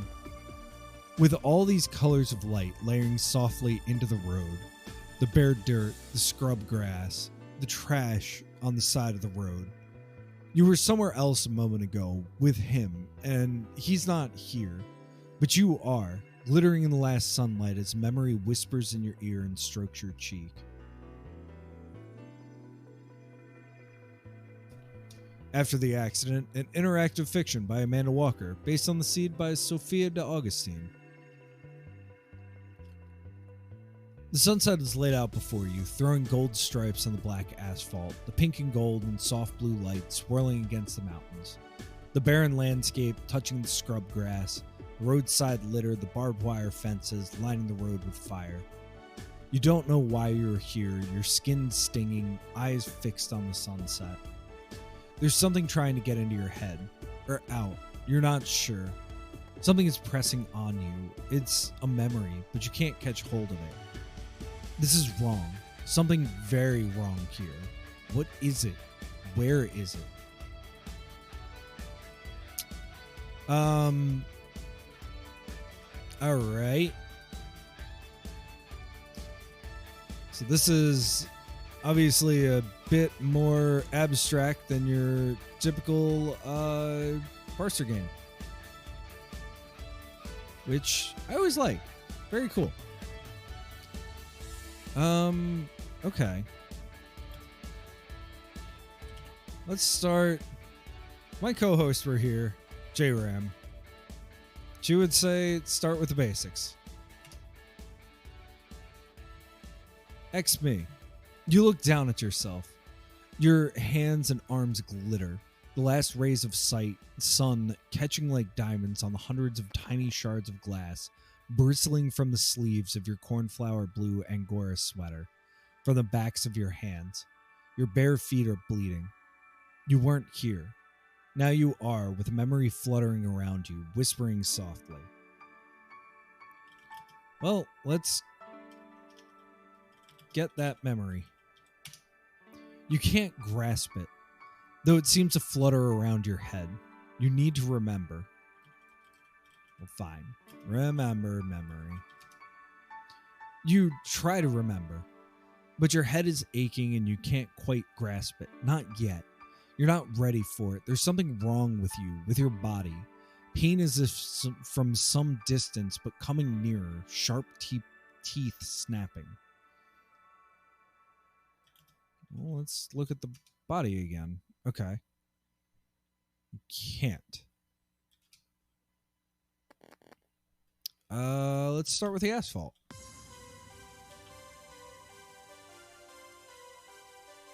All right, inventory. You're carrying an Angora sweater, being worn. The sweater is ripped and torn, hanging in shreds, bristling with hundreds of tiny glass shards, twinkling in the golden rays of the sunset. The memory pulses like emergency lights, then fades.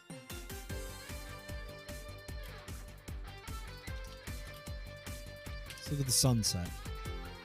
The sun is half swallowed by the horizon, impossible to look at directly. The sun is bound up in the memory, which is illuminated for a moment in the golden rays before sliding away.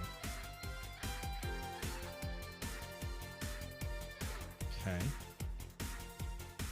X asphalt. Black asphalt strewn with slivers of glass that sparkle gold in the sun.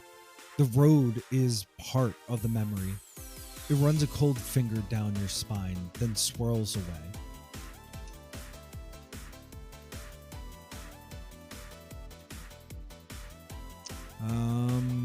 So I'm wondering if... I'm sure there's more to it, but I think the first thing to do is to go through all of the nouns. So...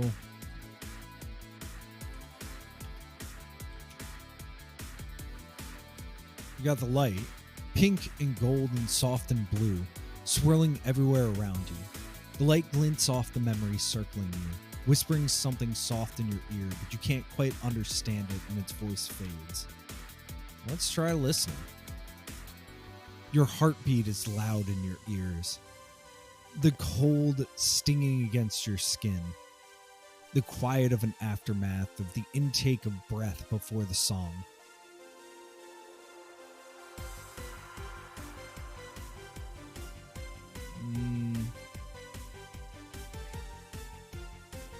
Okay. Let's look at the mountains. Snow-capped mountains rising up to your left, the pink light reflecting off the glittering white peaks. The mountains are echoes of the memory which brushes your cheek, tentative fingers nearly showing you something and then sliding away.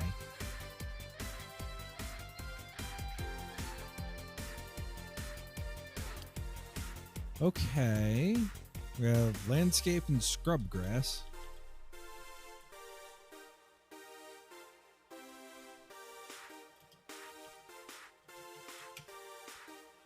Landscape is dry, dead, frozen scrub grass as far as you can see in one direction.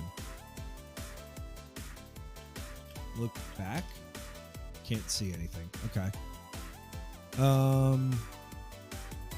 Memory breathes softly in your ear, so near now. Still can't hear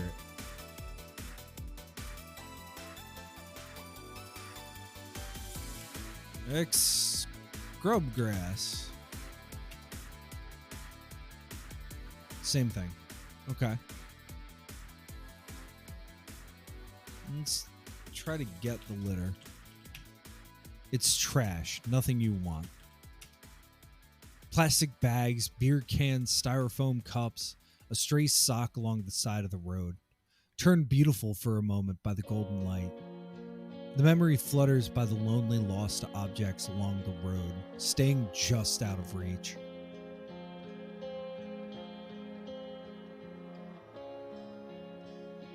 We have fences, and then that's it. Long lines of wire between wood posts as far as you can see, into the sun, each sharp point of wire glowing in the rose gold light. The memory seems to catch on the points of sharp wire, flickers and twists just out of reach, sliding through the layers of pink and gold light, evading you. Let's try touching the fence. Your hand stings so you can't make them move.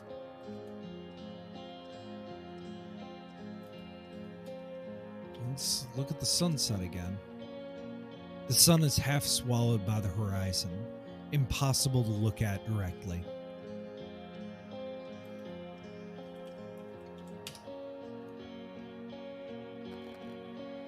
You can't see the memory, but you can feel it, brushing against you, coiling on your shoulder, whispering in your ear. You want to tame it, to remember. Try tame memory. No. You shut your eyes and squeeze them tight, tears of effort slipping from them, groping at the memory, grasping, finding the edge of the memory, pulling at it with the fingertips of your will, until it breaks over you. In the car, 1 hour ago. The echo of angry words hangs heavy. It's cold in here. The heater is broken and the day is chilly. He's driving, hands caressing the wheel because even though the car is a piece of shit, he bought it, it's his, he loves it. He's saying something to you, an edge in his voice, and you can't quite hear. The sun is going down through the windshield, the impossibly bright winter light making you squint to see the road ahead, unfurling like a ribbon under you, the speed blurring the barbed wire fences you pass. He's talking to you, but you can't quite hear. Let's look at him. His old barn coat, patched and worn, his scruffy hair falling into his eyes. His eyes, such an odd shade of amber. A look of irritation on his face, the ghost of your harsh words clinging to him, driving into the sun. He's saying something, but it's hard to hear. Your heartbeat is loud in your ears. He's talking to you, but you can't quite hear. What happens if we listen? You turn to him and strain to hear. He sounds irritated. That's right, you were fighting, sniping at each other, working up a conflagration. His voice a weapon, saying, "Must be cold. It's freezing. Where's your sweater? Can't you at least pretend to have some sense?" And the memory widens. Your sweater is here.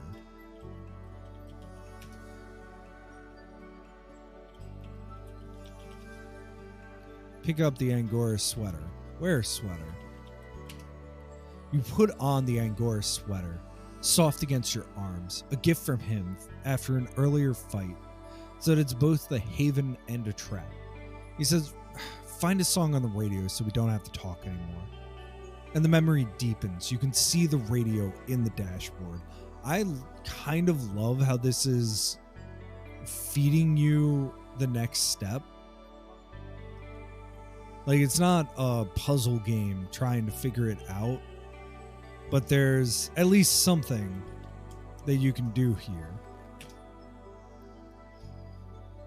The car's radio with an on-off button and a tuner dial. The radio is currently switched off. Well, turn dial while it's switched off. Nothing happens because the radio is off. It's one of those digital dials. Okay. You turn the radio on, and a woman's sweet voice pours from the speakers, singing about falling, about a reflection on snow, about carrying love. He looks over to you and you meet his eyes. This is your song. From the very beginning, it was part of this, and now it's here, filling the space between you, and the tension eases for a moment. He says, I'm thirsty. Where's that water? Could you get it for me? Resentment ripples through you, how quickly his anger rises and falls, how your own anger dances with his. The memory blossoms into more detail. Your backpack is here. The woman's sweet voice sings from the speakers. An avalanche, a light falling snow. Get backpack. Pick up the backpack. The woman's sweet voice sings from the speakers. A mirror, a child, an ocean. Open backpack. Open the backpack, revealing a bottle of water. A raised voice, an appeal, a mystery. Give bottle to him. First taking the bottle of water. He takes a long drink, squints at the glaring sun, and says, Get my shades, will you? I can't see anything. The edge in his voice is different. Less anger, more worry. And you realize he really can't see. The sun is so bright and the car moving so fast. Memory clarifies the glove compartment in front of you. Changes, love, and mountains. Open glove box. Yes, open glove compartment. There we go.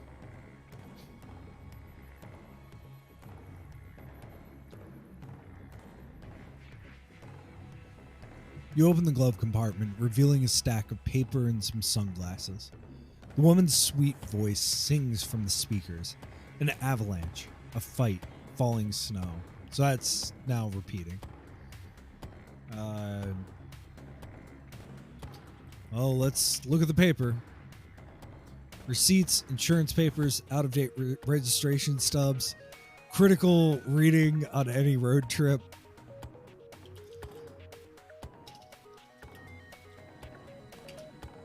Cheap brown sunglasses. You hate the way they look on him, the way you can't see his eyes, his intentions when he wears them. Give glasses to him. You hand him the sunglasses and he fumbles them. The light streaming in and it's blinding. And the air is filled with noise and you hear a snatch of the song about a landslide, about an avalanche. And then you're in the avalanche and your eyes are filled with stars and light and dark. And you are floating and then. The sun is almost down. The last light like gold stripes scattered on the road. The sky above you darkening. The cold snapping at your bare feet. You were in the car with him. Now you are here. Something happened. It's behind you, on the road, the thing that happened. You can see a backpack, an empty bottle, and some sunglasses here. Get backpack. Wear a backpack. You don't have the energy to put it on. You feel so sluggish. Get bottle.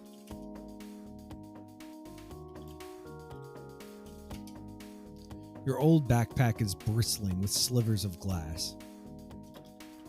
Next bottle. An empty water bottle, dented and dirty.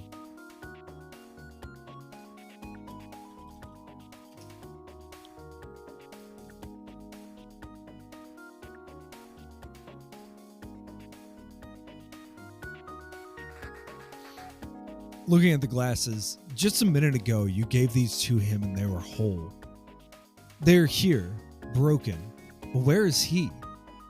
He's behind you. The car is behind you. You crashed. You need to turn around and look. Now, something is raining into your eyes and the rain is red and your eyes are stinging. You feel the weight of the thing behind you, like eyes on your back, and you know it's time to turn around. Well, turn around. You start to turn around, and red runs into your eyes, blinding you, stinging. And you can see the drops of red against your eyes like rain on a window. And another memory presses its soft lips to your neck. Your feet drag, but you keep turning.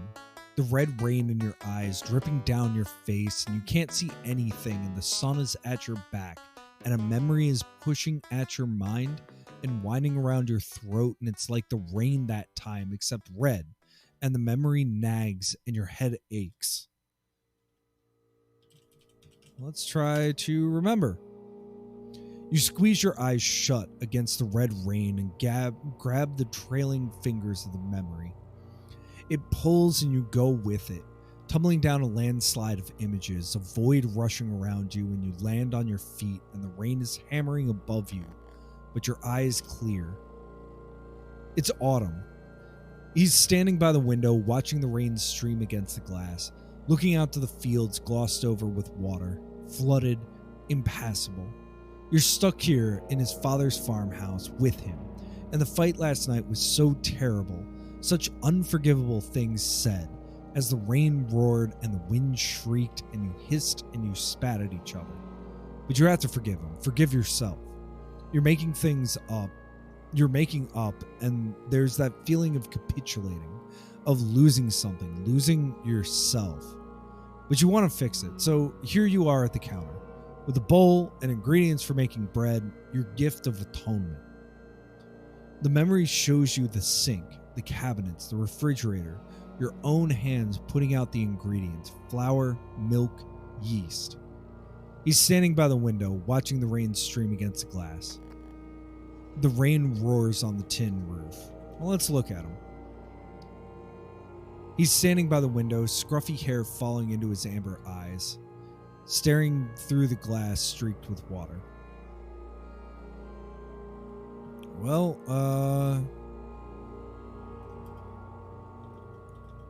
yeast? A spoonful of yeast. You measured it out already.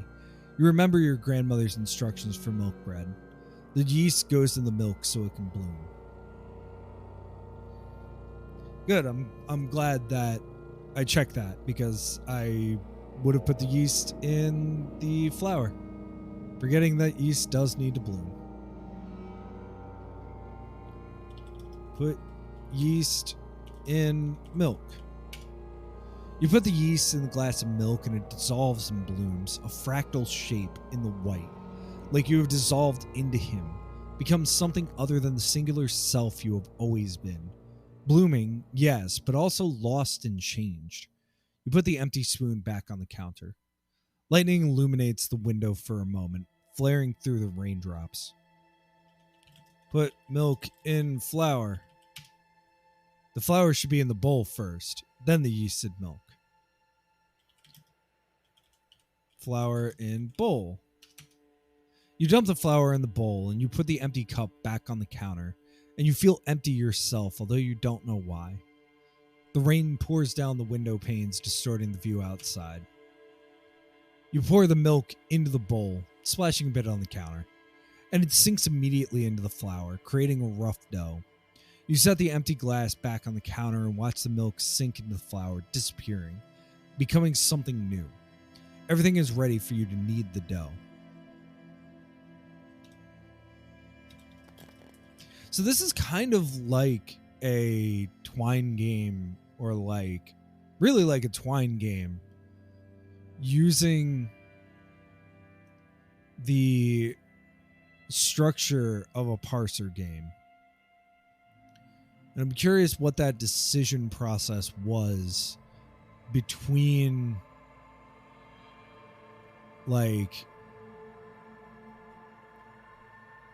should there be a should it be a twine game? Should it be a parser game?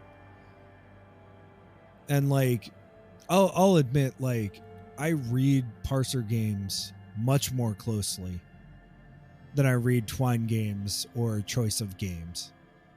And I think it's in part because you have shorter bits of text, even if there's the same amount of text total.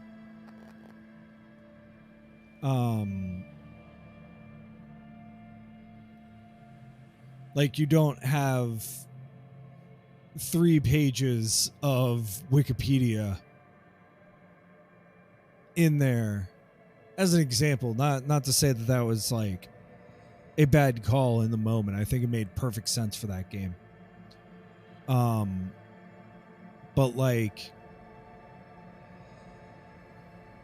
this difference between the two, I'm really fascinated by, because there's only one correct move to keep moving forward. And we're going to like force you to be course corrected into that. You knead the dough, letting your fingers slip through the stretchy mess until it feels right. Watching the transformation as the ingredients become a new thing. Like you are a new thing. It will go through the fire like you. You pull your hands out of the dough and wipe them clean on a dish towel. It needs to sit so it can rise. He's watching you work, smiling. So, this is how we make up after a fight? You make me fresh bread? You grin back and say, yep, what do I get? Trying to keep your voice light. He holds up a finger, goes out of the kitchen, and returns a moment later with a box, which he holds out to you. Lightning illuminates the window for a moment, flaring through the raindrops. Well, let's get the box. Pick up the box. Open box.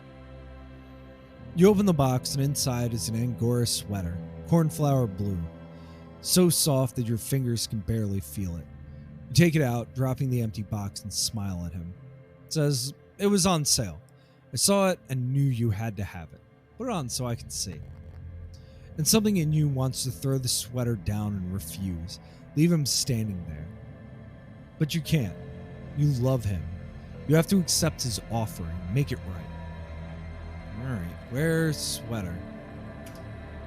You slip the sweater on, its softness cradling you, and you stand back to pose for him. He laughs and your eyes are caught by the splash of milk on the counter, the yeast blooming in it. And it's in your eyes, but no, that's not milk. It's red and it's in your eyes, and your breath explodes from you, and the flood rises and takes you away from the memory, back to the side of the road. And you rub the blood from your eyes, and you've turned, and now the sun is at your back, and the car, his car, is lying on its back in the road, still and silent. The broken glass from the windshield strewn over the asphalt, biting your feet and shining in the last rays of light. His car is on its back, on the road, dented and twisted. The windows gone, turned to sharp stars on the road. The passenger door is open. You can see some sunglasses here. Glasses are bent, broken and bent, ruined.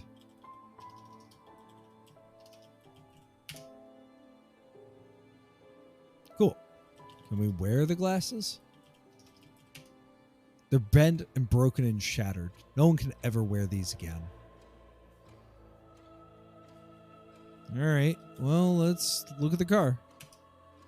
His old beloved car, twisted and bent and upside down on the road, the passenger door open, looking like junk, like no one had ever loved it. But he had, and where is he? You can't see him.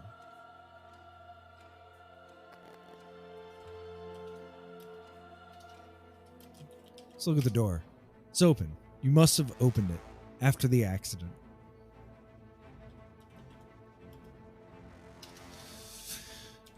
Look in car. You poke your head and see him curled in the car, still and silent. You could enter the car to be with him.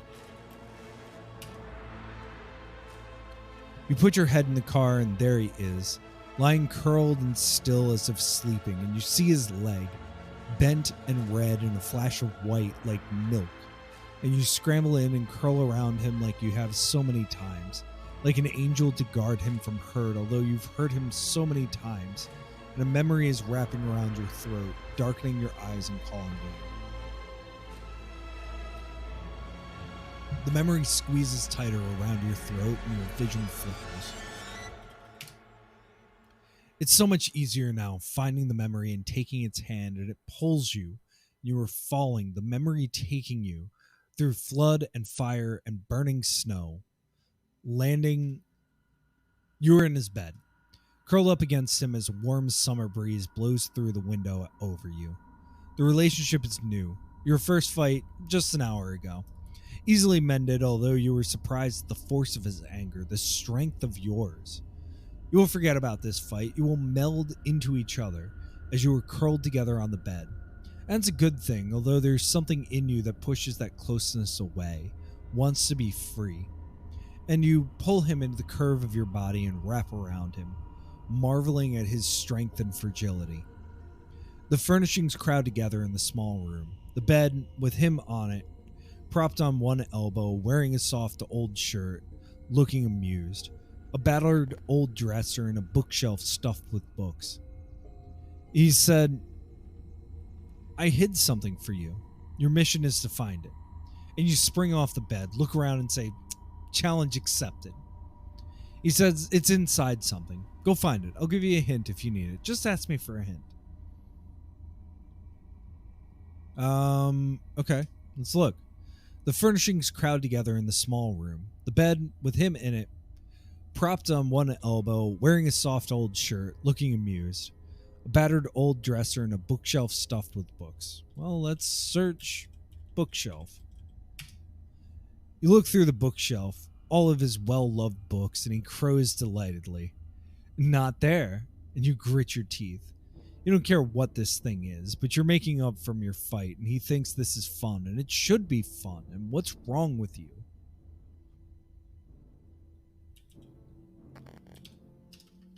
Search dresser.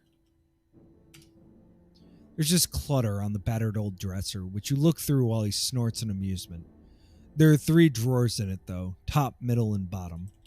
Open, middle, drawer. You open the middle drawer, revealing a pile of underwear. Search, pile. Search through his underwear and says, perv. Not there. You feel a flash of dislike. Why can't he just give you whatever it is?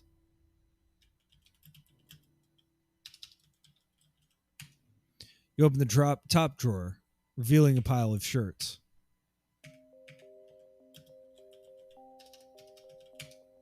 You search through his shirts and he says, not there. You sigh dramatically, trying not to let your irritation at him show. You don't like this game and you don't know why. You open the bottom drawer, revealing a pile of socks. You search through his socks and he says, no, I wouldn't put a gift in my sock drawer. Too obvious. You're getting annoyed with him, though you just made up from your first fight, and surely you can't still be mad. Look under bed. You search it, looking under it and behind it. He loves to play games, and you can't help thinking that there's a power aspect to this to keep you guessing. He says you're close, and you smile, although you don't mean it.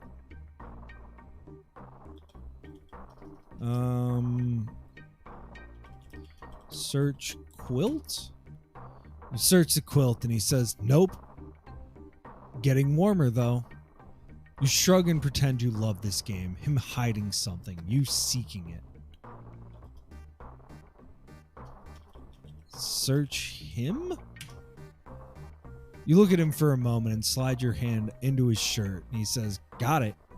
And your hand closes over a folded piece of paper.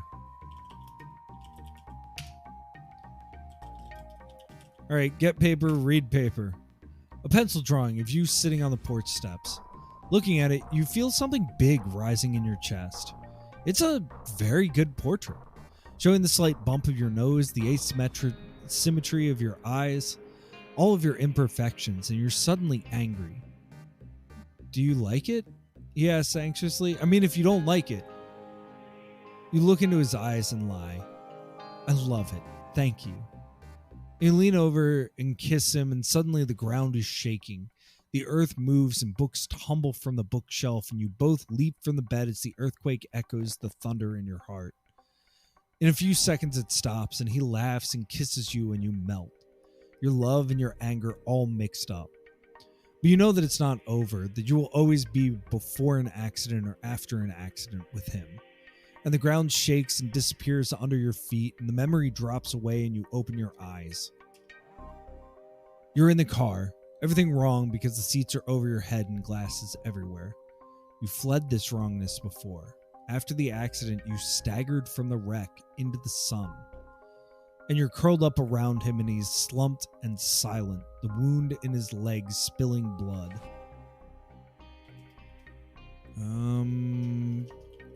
Well, let's look at the seats. Seats are above your head. The ceiling is the floor. Everything wrong. Let's look at him. Still and silent, the anger gone, cuts on his face and arms and chest. The flash of red and bone from his twisted leg, blood pulsing out. You touch his neck, feel a pulse flutter, the blood flowing from his leg with his pulse. You need to put something on the wound to stop the bleeding.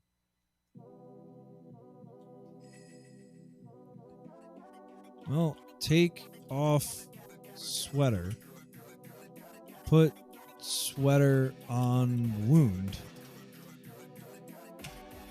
You put the soft wool against the wound and press, wrapping yourself around him, blood soaking into the material, bloody rivulets streaking down his leg.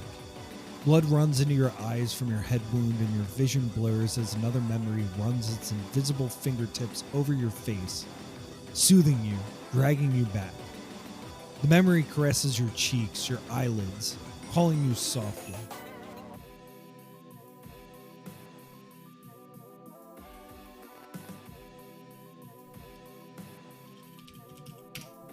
You let your eyes slip closed. Although there's a loud noise and lights around you, and the world fractures around you as you fall out of yourself and into yourself.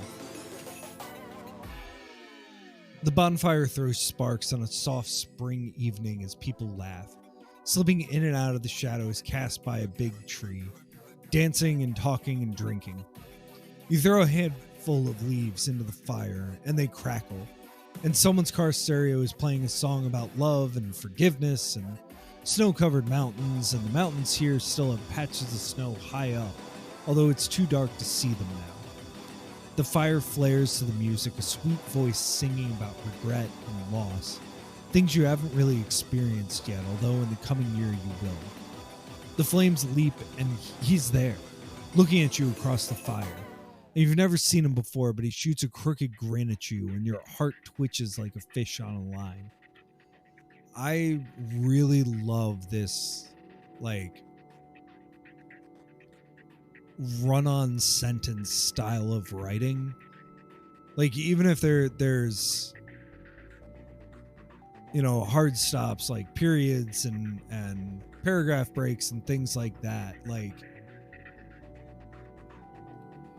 in kind of a similar way to the last game, which relied on volume of text to provide sort of the same stream of consciousness feel. This is non-stop in that way. And I really enjoy that, just as somebody who is very non-stop in the way that I think it kind of echoes a lot of how I feel and how I write before I edit, in a way.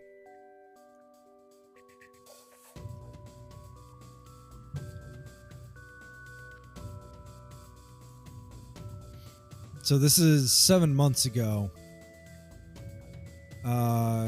I think I need to look at him.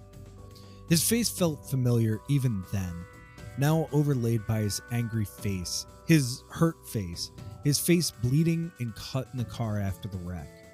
All these faces here now when you first meet him, all here now in the car, all the times bleeding together.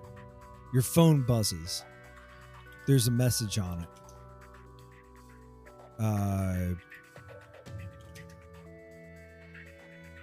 Oh, okay.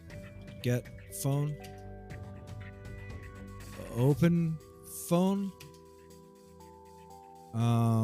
Touch phone. Read message. There we go.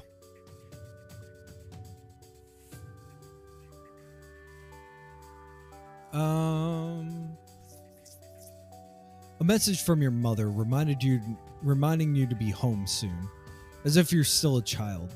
Maybe you are still a child. And you delete it, and his face is reflected in the screen, and you look up, and he's right there beside you, holding a cup out to you as if he were your friend. You take the cup, smiling at him, and then he says, "Seems like I should know you." And you like to warn him, to tell him all the things that will happen, but you can't change the past now, and what you said then is what you said now. I know. Says, "Give me your number." So you do, tapping it into his phone. And suddenly you are losing yourself, losing your memory of the future, wanting to lose it all. Your head hurts, the wine, no, the wound. As something ties itself to your heart. It's a fish hook. No, it's a chain. No, it's a siren screaming. An invisible tether, and you know you're not really here, but you are, even though you're there. The past and the future pulling together. Being back here is painful. Your head hurts and you want to leave, to avoid the future, the past, to do the opposite of remembering. Which I'm going to assume is forget. You try to let go, to push the memory away. And for a moment, you are in the present, in the car, and lights are strobing red and blue, and voices are calling, but you can't stay here. And the memory is a vortex sucking you back to the beginning. Light pulses danger, salvation, confusion. And suddenly the bonfire roars as a stray tongue of wind pulls a rope of fire from the pit. The big tree above erupting in flame. The night is fractured, your memory is fractured by a conflagration, by flashing lights, by disaster. Panicked people push against you. You lose his hand. You've lost him. Do you want to find him? And people are running in every direction away from the destruction.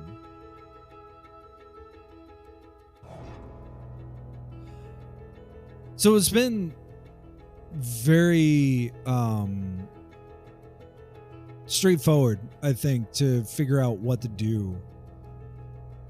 And I really kind of like that at this moment is this inflection point, potentially.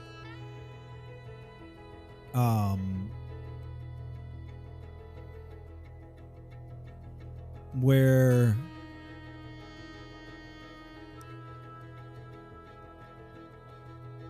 maybe there's a choice here.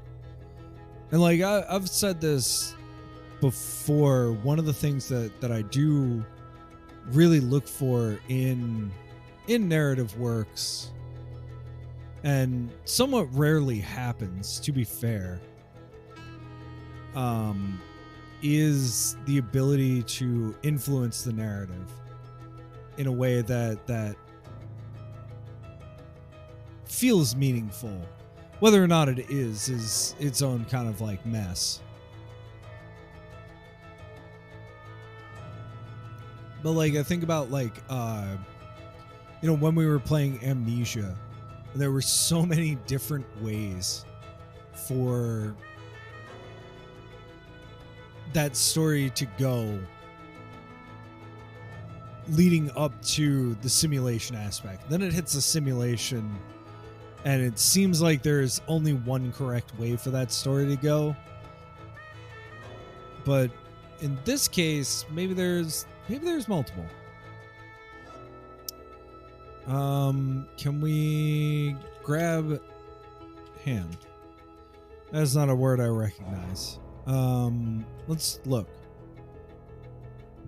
Fire, chaos, the big tree burning, the flames snapping as people run in all directions. And you want to go too, go anywhere, run in any direction, away from here. Oh, fine. Maybe not. Can we just run? You run away from the fire, panicked, caught in a crowd. The sirens blaring, the fire snarling. You can't see him, and you're glad and you're sorry. Until you're at a safe distance, the burning tree strangely beautiful, the air acrid with swirling smoke. People mill around, watching the fire, sirens wailing, red and blue lights flashing. That's what's happening now. No, that happened then. No, it's always. Your head aching, yellow-suited strangers spraying water, flooding it. The earth seeming to move under your feet. People mill around, watching the fire from a safe distance, sirens wailing, red and blue lights flashing. The big tree is made of flame, a thing so destructive and so beautiful and so bright. A thing you have to look at even though it hurts. Well, look at the tree. Look at the flame. A fire consuming the big tree, sparks flying, smaller fires all around. Your phone starts chirping, impertinent. Its neon blue screen flashing, and you know it's him. And you can suddenly see the whole relationship ahead.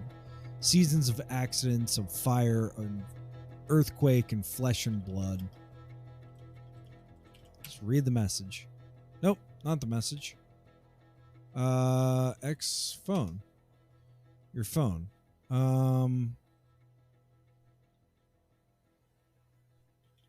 Touch phone.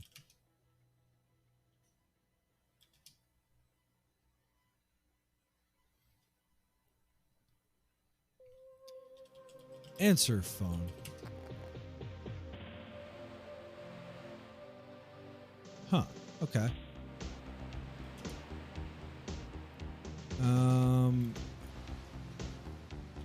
Let's go back to the flame.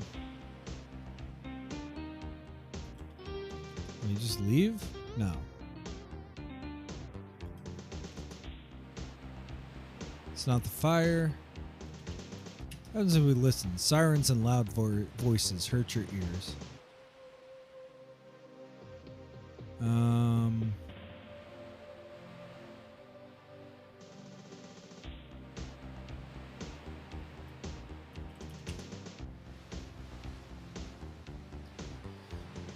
Okay.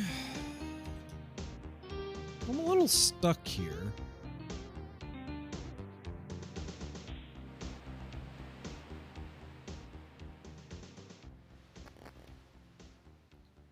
Let's try forgetting. You're in a memory and you can't forget it. How could you forget? You remember? You're already in a memory. Okay. What about the people? They mill about, their faces a blur, their voices too loud, watching the end of the fire.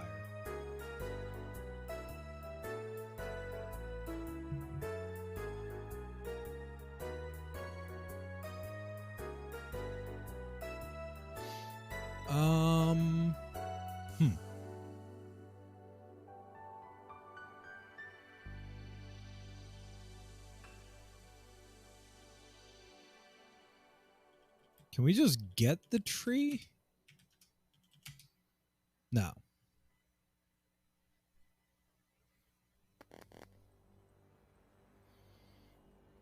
The big tree is made of flame. A thing you have to look at even though it hurts. X lights? Flashing lights, red and blue from the fire trucks. Touch the tree? Feels as you would expect.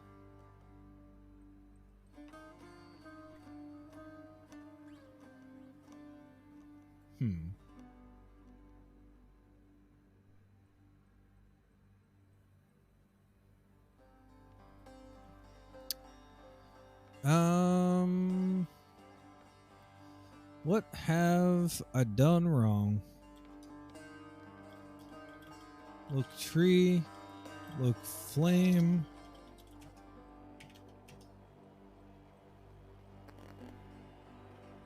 A thing you have to look at even though it hurts. X phone. Answer phone.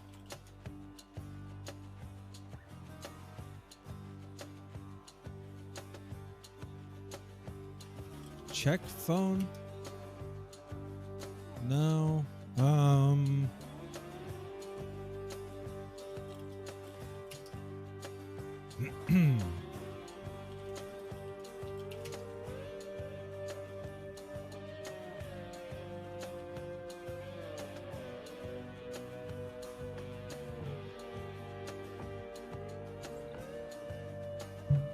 I may have broken this.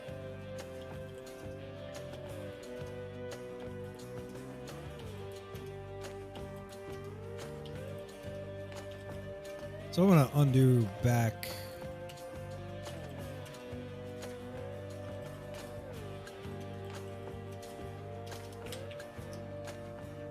Let's undo a while.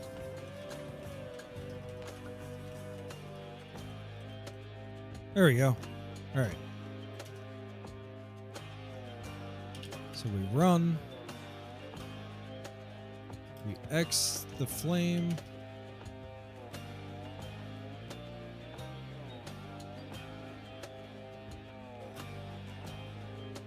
We smell. We answer phone. There we go. We just had to answer the phone right at that moment. For a moment, you try to ignore the call, stop it all right there. But really, you can't. It's a memory and you have to answer the phone, so you do. And it's his voice calling, saying it's time. As the emergency lights flash then and now. Then, strange faces surge up around you. The fire dying as he finds you, runs up to you, gathers you up. Now, strange faces in the shattered windows pulling at you. At him, the lights so bright. Always, you are saved, you are lost, you are changed in the crucible of disaster. The end. Would you like to read the author's endnotes? Sure, why not?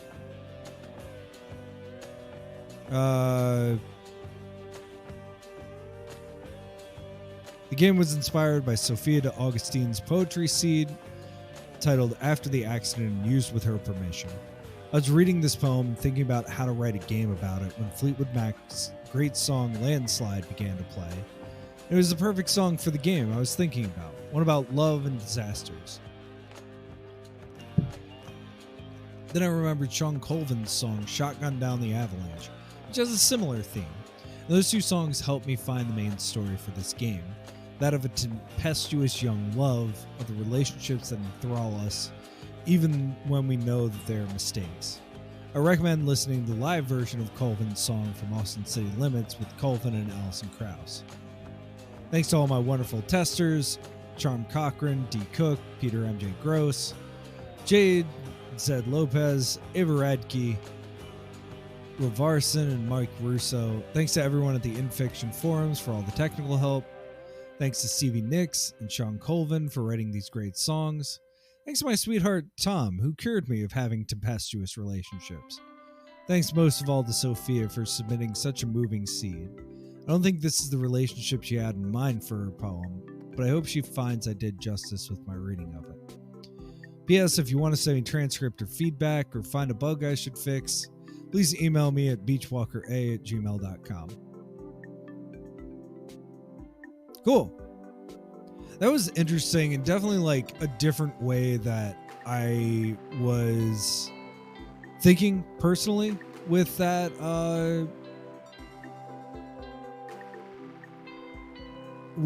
seed. And I think that's really cool. That's one of the things that I really liked about SeedComp is that multiple people get the same seed. You know, and there were a ton of seeds. There were like 60 seeds or something like that. But multiple people have the same seed. They're going to approach it maybe in different or the same ways. And I don't know, like, I think that's really interesting. And I think that's kind of the magic of SeedComp compared to, you know, maybe another style of doing a game jam.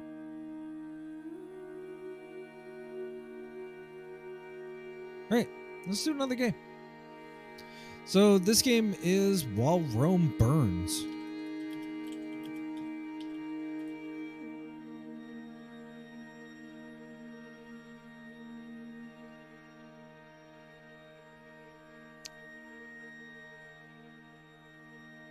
So this is one that is not where is this one? There it is. Copy image.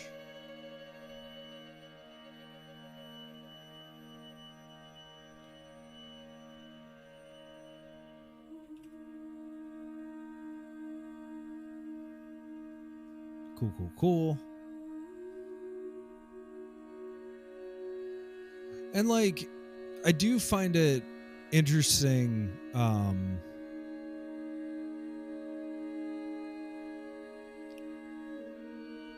with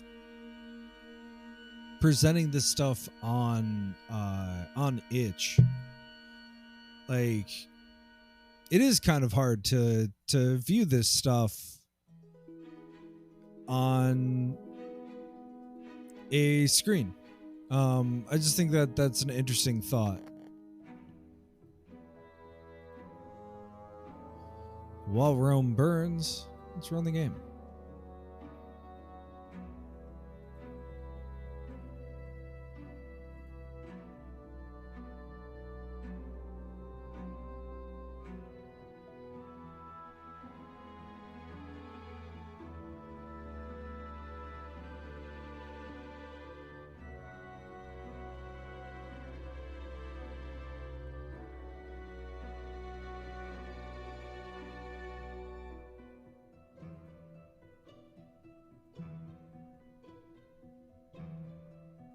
Sorry for the movement there. Trying to find a good way to present this. There we go. You're very well known all around Rome for having a kind of temper, if you may. Honestly, people could be so dramatic. You yell at some servants for being incompetent once, curse some senators for trying to interfere in a new project of yours another, and suddenly you're some kind of a hothead. Tyrant. Some of them started to call you an absurd. But today, how you were willing to live up to that fame. How angered you are. How furious. Every single person around you seems to have been driven insane. And today, out of all days, everyone whining and blubbering and, most important, not paying attention to you. Such disrespect. If you were an inch less of a merciful man, you would cut their tongues out. That would make them shut up and give you the deference you deserve as the emperor of great Rome, instead of acting like these inciviliated human beings in front of you. Some might ask why exactly this morning is so important. They would be, of course, tremendously foolish. Your fame precedes you. Nero is a talented adept of the arts, and your concerts obviously are must-see in every Rome citizen's list. You have a reputation. Every Roman singer has used your music at least once. As famous as they are, you get standing ovations every time you present in public. There isn't a single artist in the world who could match your feats in the musical area. So why are these ants making such a fuss when you have a busy day ahead to prepare yourself to a concert. The worst part of it, perhaps, is that no one has told you the reason to justify such drama. There is something important enough to divert eyes from one of the most important events in history, that being a concert of yours, obviously. Then you think it should at least be brought to the Emperor's attention. And yet, none of these coarse people has even tried to explain this sudden disrespect. How dare them?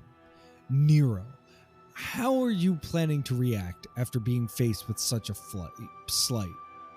There's only one option to be chosen. You've got to interrogate them to see what seemed to be the problem, of course. You are Nero Claudius Caesar Augustus Germanicus, the fifth emperor Rome has ever had, bloodline of the acclaimed Emperor Augustus, who proclaimed these lands as a respectable empire. There's not a single thing in this entire world who deserves to be hidden from you. Not even a commonplace subject like this one surely is. You know for a fact that there are guards placed in front of your room's door. It's only one of the benefits of your royal inheritance, being so precious for the nation, that you get to have your security taken as a priority. Nothing less than you deserve, of course, and it means that any space you go, you get the best fighters to guard your back. There are also servants nearby, obviously. Like a great mighty man like you would degrade yourself to do peasant-like tasks. No, that's why you generously allow all these low people to stay in your palace and give them the privilege to serve you. They would come to your room with the ring of a bell if you need them. And let's not forget about Epaphroditus, your local secretary, one of your freedmen. He should be already fulfilling his task by now, drafting replies to petitions your people just don't resist sending you.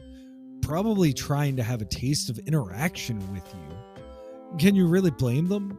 You're just so irresistible to them. But he would come to talk to you as soon as you ask someone to call him. Who are you going to ask about for details about the situation? Oh, great, Nero. Let's start with the servants. What would be more fair than going to talk with the responsible ones straight away? As you know, your servants are the ones neglecting their job. It's only obvious that you would go have a little chat with them first than anyone else. It's essential that you convince them to help you, since they are the foundation in the preparations for your concert. You should not lose any more time with them, Nero. Or you go and talk to them in full nudity, or you give up once and for all in trying to make the concert happen. I guess go and talk to them naked. You are the great Nero. Like you would be ashamed for being seen naked. Your grandiosity was made for being admired, and they should all venerate you. Your body is part of your magnificency, and you see no problem in showing it in public. You walk to your destination with the chest preened, ready to rip out the situation from your guards and scold whenever is causing the hindrance that certainly is there, stopping your servants to come and do their jobs right the way that you are. Your ears are instantly hit with crying sobs echoing through the entire corridor. The view of your guards whining in front of your door is stored somewhere in the back of your mind. But once your eyes lay in your planned targets, you can't focus in anywhere else, but keep walking right to them. There they are. The culprits for the delay in the preparations for your concert are centered in a random point of the hall, all in fetal position and whining together. The number of them is not even near the total servants that you have. Like a mighty emperor like you would have only the single dozen of attendants. But they are all familiar enough for your eyes that you can vaguely remember a couple of them doing your dirty jobs every day. It only remains to know why are these people crying on the floor instead of fulfilling their duties towards you. The closer you look, the more nasty details start to pop off.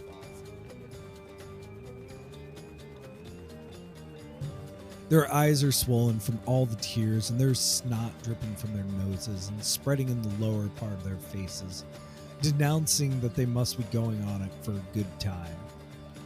There are also sobs ripping out from their throats, sounding like they're being pulled from the deepest parts of them. Such an outrageous view, shameful even. These are the best people from the Empire in their positions, handpicked to give you the best Rome can offer. And yet, there they are, crying non-stop over a matter so unimportant that it hasn't even been informed to the Emperor. How contemptible. Moreover, you know that every and each one of the servants lying here must have gone through a rigid training to have the honor to serve you. No ordinary person could reach high enough in the ranking to be considered as part of your personal workers, and yet they're acting like mindless beasts in front of you, prioritizing their emotions over your presence. How dare they to look down on you, Nero? You had sworn that you'd never again accept being seen as irrelevant after you became emperor, and has acted several times before to make sure your image was firmly set up. So how dare mere servants to act like you are not there? You have to admit, you're curious. Furious and bitter, but curious. You wonder which tragedy happened to get trained people like these neglecting your necessities over their own crime, and wonder why it wasn't reported to you right away. It's obvious it must be a serious thing if it ends with your people not paying you the respect you deserve. No link? No link. Okay, well that was broken. Let's give up.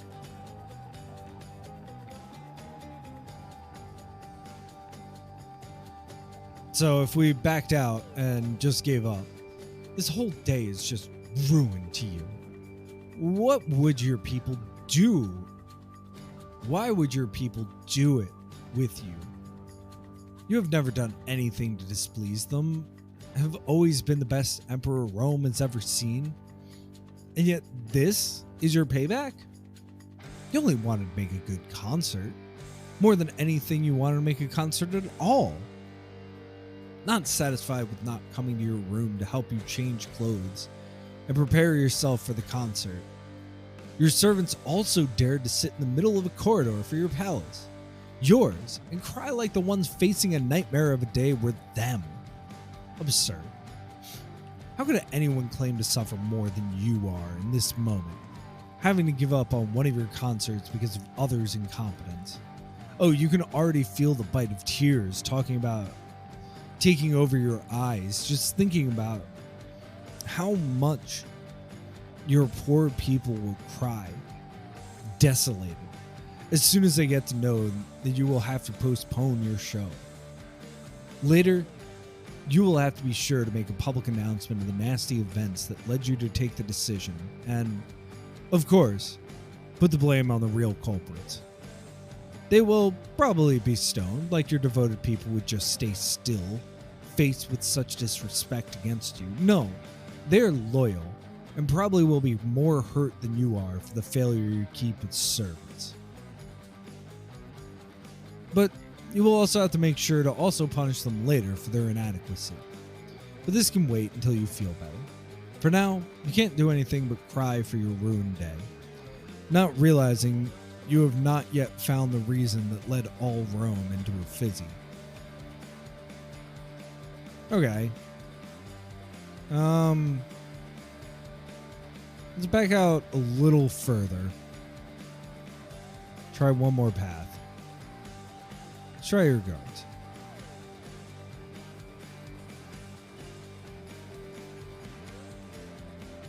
Yeah, okay. Now you know why your servants are neglecting their jobs. It's not much of a choice to pick up the guards as your next allies. Guards must keep their minds cool and stay centered in any situation to be effective. And this one must not be an exception. if any worker of yours will be calm while the rest is freaking, it would be them. You shall not lose any more time then, Nero. Yeah, let's go talk about it. These crying messes are supposed to... So it's like...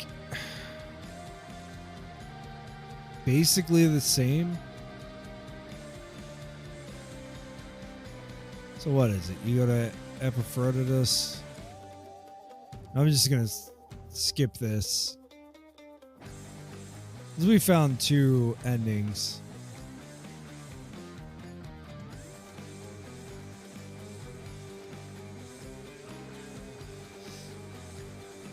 We've got time.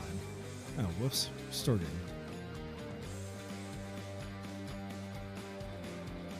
Okay. So this is a game that has only one correct ending, and the other 2 are basically the same. And again, like,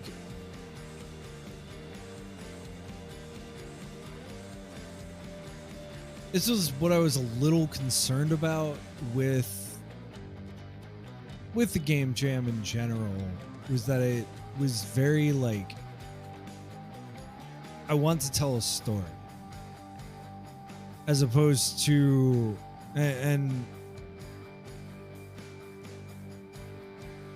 as opposed to maybe I want to play a game or create a game. And I think one way of presenting a story, no matter how you choose to present that story, you want... So I talk about like affordances. And one of the things that I think Twine does exceedingly well is that it's basically just like a web page. It is functionally a hypertext system. And I think a lot of people tend to make it not a hypertext, but a choice-based system. And I think this is a great example where, like, you have a lot of text, and then you have choices at the bottom. And I don't think that's necessarily a problem. I have my own, like, beef with choice script as well. As much as I've enjoyed a lot of choice script games. But I just find it interesting that we've now done 2 different games in a row that are maybe using, I don't want to say the wrong, but are using a different medium to tell the story that they want to tell than maybe the one that is best suited for it.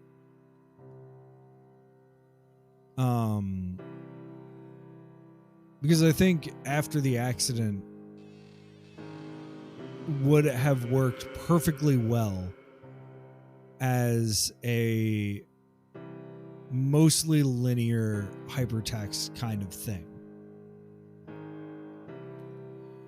where this might have worked better as a choice script type thing.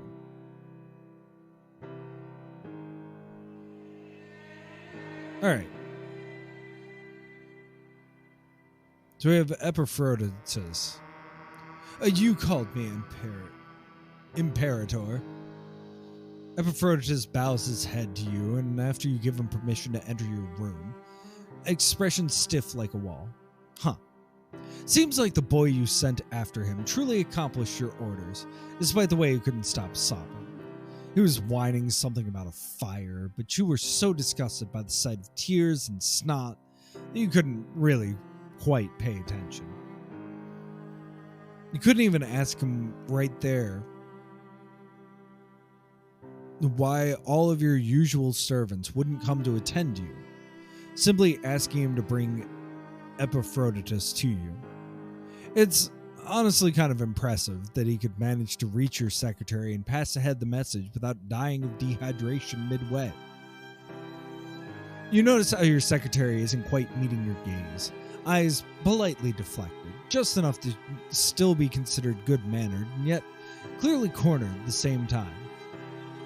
You cross your arms in front of your chest, a wave of shame taking over you for a moment.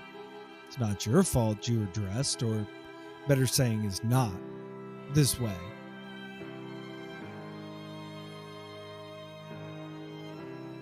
You're a great emperor, right? One of the few that has ever had the chance to sit on the throne and rule over this great empire of Rome. You're a busy and mighty man, and you have to carry yourself like this. Commoner activities are under you.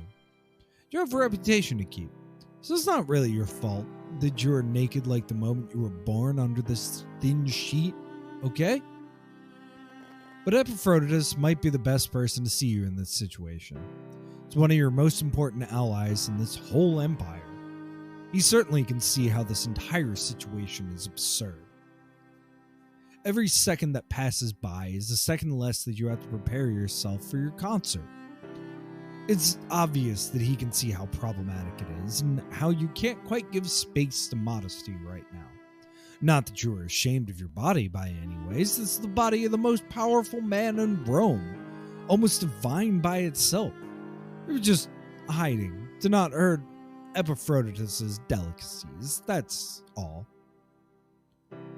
You're leaning back against the headboard of your bed, sheets spread over your lower half to give it an appearance of casual cover. It might be a poor one, the sheet far too thin to avoid the draft against the material, but still a bold attempt anyways. Epaphroditus is doing his best not to look, his eyes trained in yours or deviating for other sides of the room. It's nice to see such normal acting after such a unusual morning. It eases a knot you didn't even know you was tight inside your chest in the first place. Yes, of course, things are normal yet. Whatever little hindrance your servants are going through will not interfere in your concert. Tell me, what is happening inside my palace, Epaphroditus? What do you say? Keeps his eyes glued on yours as he opens his mouth. Despite his job as your secretary, you know Epaphroditus is an adept of the art of being on top of lowers' gossips. It might be from the letters he receives or for his state as a freedman. You're not completely sure, but you know it's something big to the commoners happened. He knows it. You two make a good balance. You never would downgrade yourself to befriend your subjects enough to hear gossips directly from them, so he took care of this job for you. But you are much more well-versed in the news of high society than he could ever dream about being as a freedman.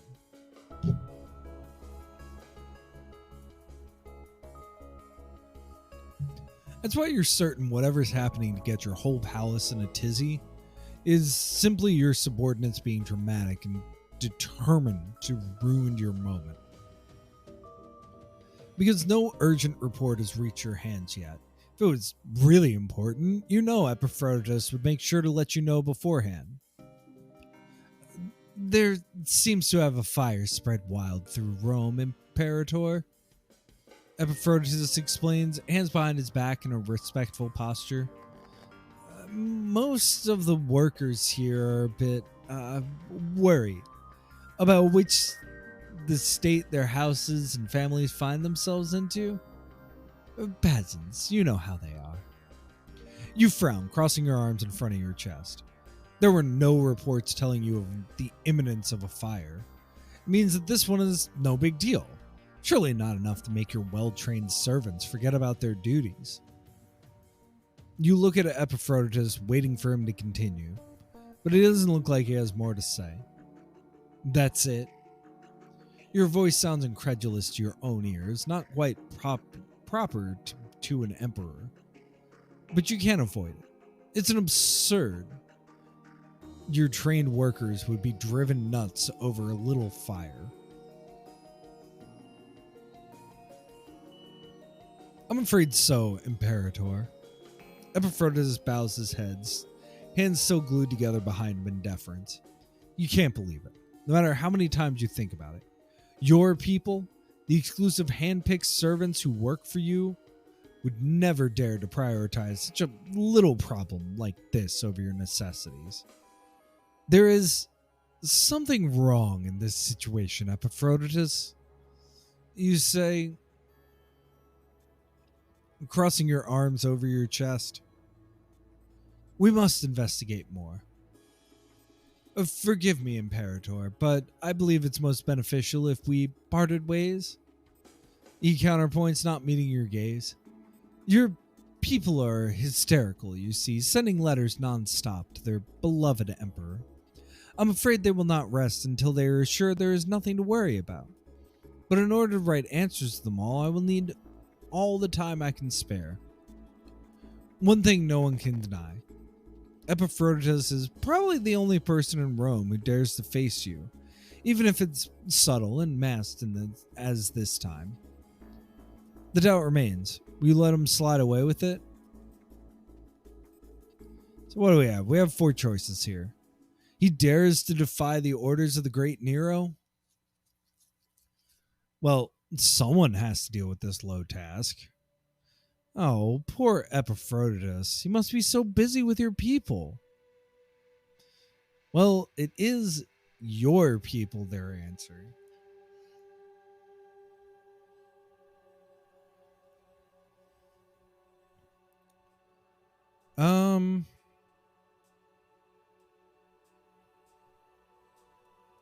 Let's go with the last one.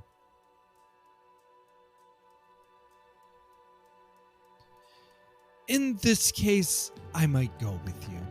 You decide, after thinking about how glad would your people be if you wrote for them in person. It's certainly unusual of you to downgrade yourself to such a lower task, especially when you are racing against the clock to ensure your show will not be ruined by some incompetence. And yet, there is something inside you that cannot avoid wasting part of your sweaty time to go give attention to your people the way that they need.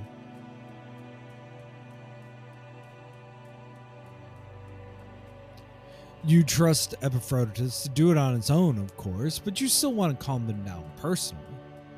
Who is better suited for this job than the one who's offering them the pleasure of a leisure quite often? His face twists a bit, a contraction around the eyes that goes away as quick as it came. You would have thought it was a trick of the light if he didn't hurry to lower his head in seeming deference. At any other time, you could have been deceived. Today, with your senses in full bloom to try and solve the situation with your show, you realize he's just trying to hide. If this freedman could dare to counsel you, Imperator, I believe that there is no need for you to spare your precious time with low commoners when you have me to do it in your place. Why don't you focus on the preparations for your concert while I deal with the tormented souls of your people? He asked, bowing his head once again. It's not unusual for him to be stuck in his office and enjoy it. And yet, there is something that tickles in your brain for his sudden persistence in this matter. What are you going to do now? Trust in your intuition. Who does he think he is? Epaphroditus is right. No, trust my intuition.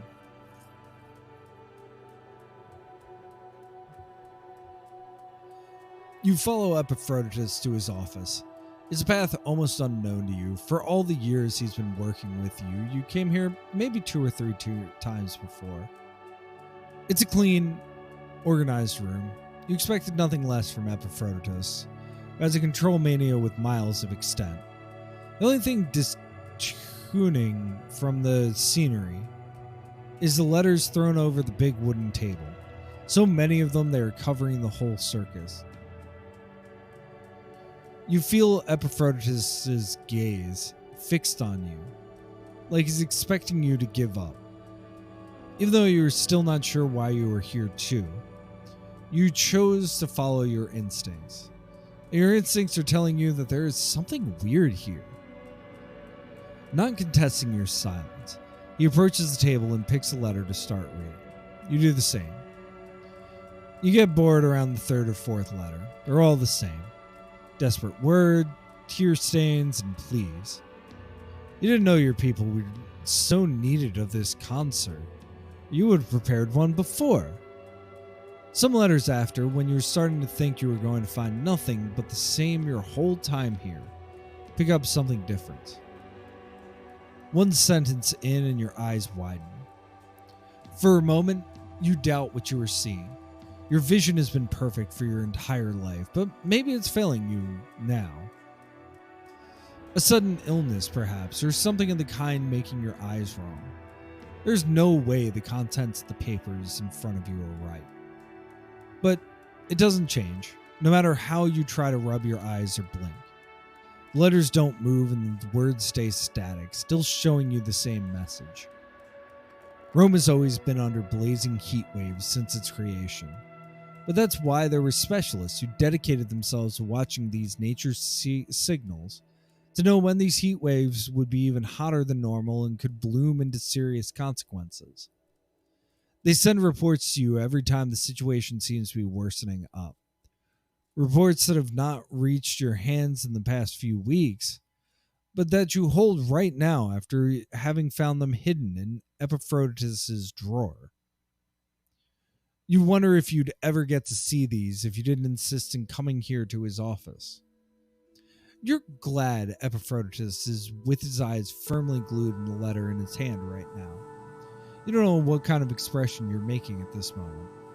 After all, he might as well have settled Rome on fire himself by not giving you these papers and allowing you to take Providence to make sure nothing would interfere with your concert. And worst of all, he would let the blame fall on your shoulders. And yet, you can't quite believe Epaphroditus, your biggest confidant, is actually a traitor. Emotions fight inside you, and you know you have to do something about it. Now the doubt remains. Go cry about it, go out. Go out.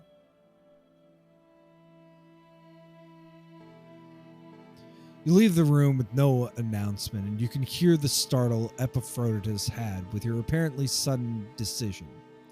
He seems too surprised to follow after you, though. And you can't quite decide if you prefer him to go with you or if he stayed away so you wouldn't change your mind.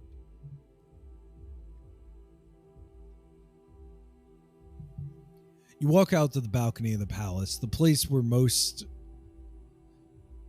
most of your concerts are done, flaming with fury. Your people are reunited under you, crying faces and desperate looks. It was never meant to be like this. They should be enjoying your concert by this time, watching your show, and yet here they are, crying and pleading for a concert that was taken away from your hands by the person you thought was your biggest ally. Out of all the people you know, you never expected it would be Epaphroditus who would stab you in the back so painfully. Honorable people of Rome, your voice echoes like a thunder through the crowd, cutting off all whispers. It's the power of an emperor. I come here to you today with great regret. I know the situation is terrible, and I wish I could do better to solve this. I come to tell you, however, that the guilt is not mine. They're gasped from the audience, and you enjoy the tiny bit of delight that it brings you. Yeah, you might not be giving them a performance the way you had planned, but you are still making sure the spotlights are on you. These are the reports telling me the imminence of the fire that is currently consuming the city right now. You wave them above your head, making sure it's well visible. If I had access to these weeks earlier, as they were written, I could have done arrangements to avoid this nightmare of a day we both are having. However, an unexpected trailer has purposely hidden them away from me to make sure that this tragedy wouldn't happen. The man I trusted the most. You take a deep breath, drinking from your public's attention. From now on, I declare Epaphroditus a national traitor. He might be judged by the precious things he's attempted against. Go, my people, and let's make sure he will never dare to go against the great Nero again. You might not have given them the concert you wanted, Nero, but you surely gave them a good show still. Judging from the vengeful glares and the raging shouts against the traitor coming from the crowd, Epaphroditus is going to deal with a hard time today.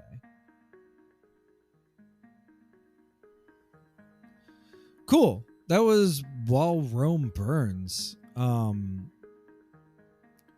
Definitely a bit of a...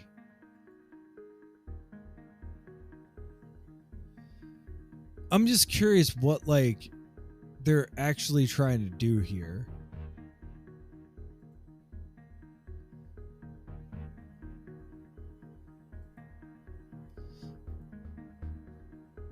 You know, but,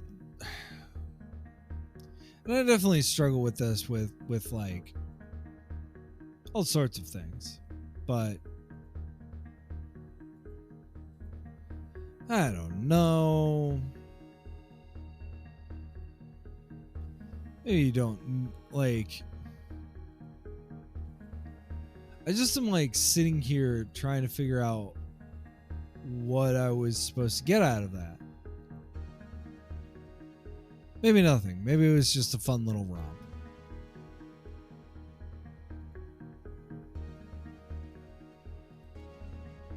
I think we have time for one more, hopefully short game. Let's find out. Freebird.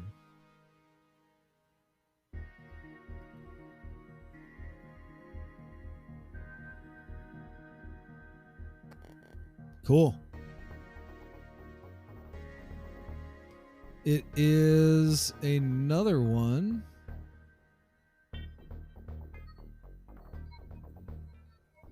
That is a Twine game.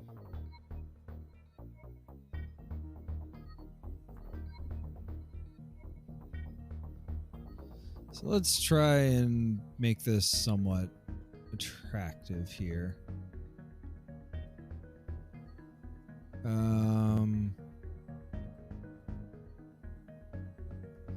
There used to be a pretty easy way to get this to work.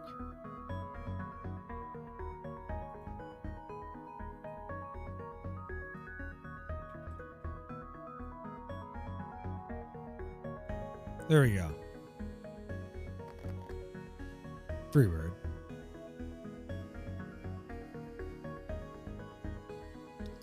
So it's also interesting how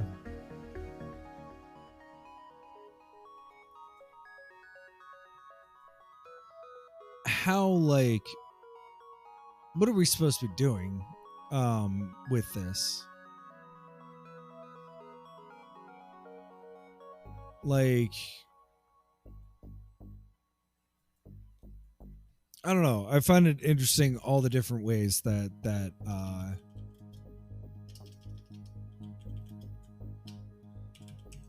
Twitch lets you, I'm sorry, not Twitch, Itch lets you figure things out. Like, this is maybe the third vision of it. So I find kind of interesting.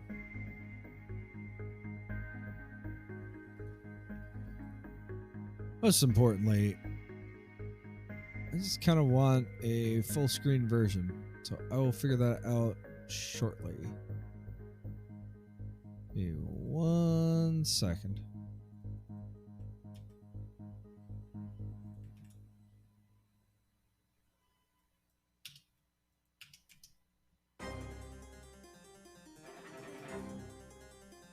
There we go.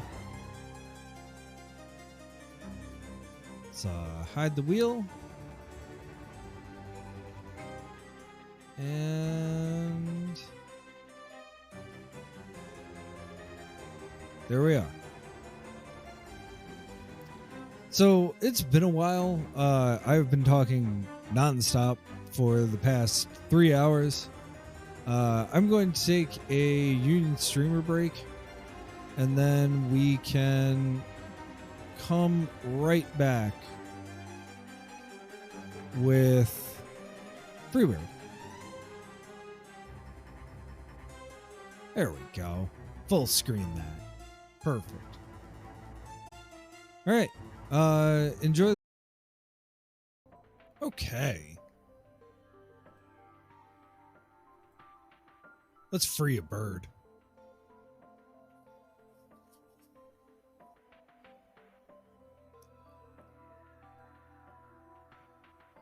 Cramped space. Hoarse voice. Rising sun. Restless shapes. Returning sight. Portable cage. Locked door. Huddled birds. Locked door, sturdy latch. Taped beak. Huddled birds.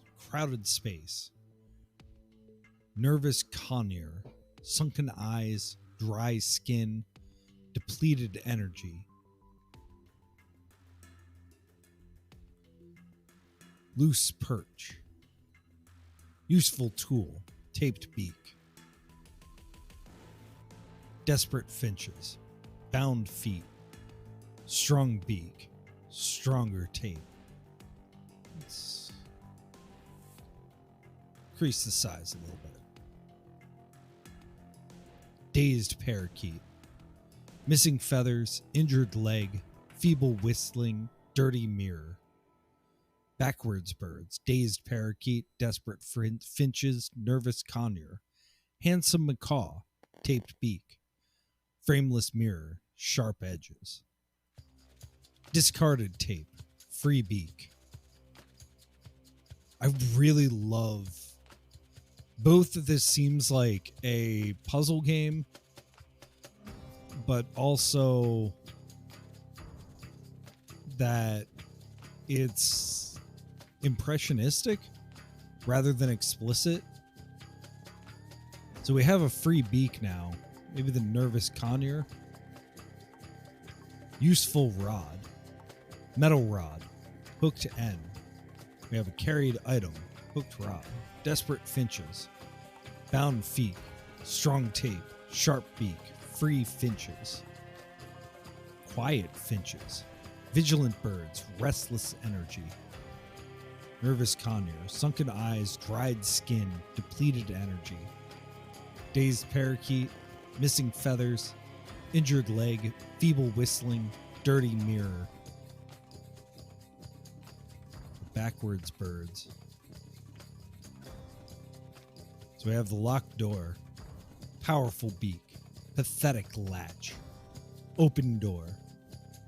Shadowy room. Temporary quarters. Glass tanks. Large enclosure. Open door. Narrow staircase. Portable cage. Worthless rod. Useful cage. Glass tanks.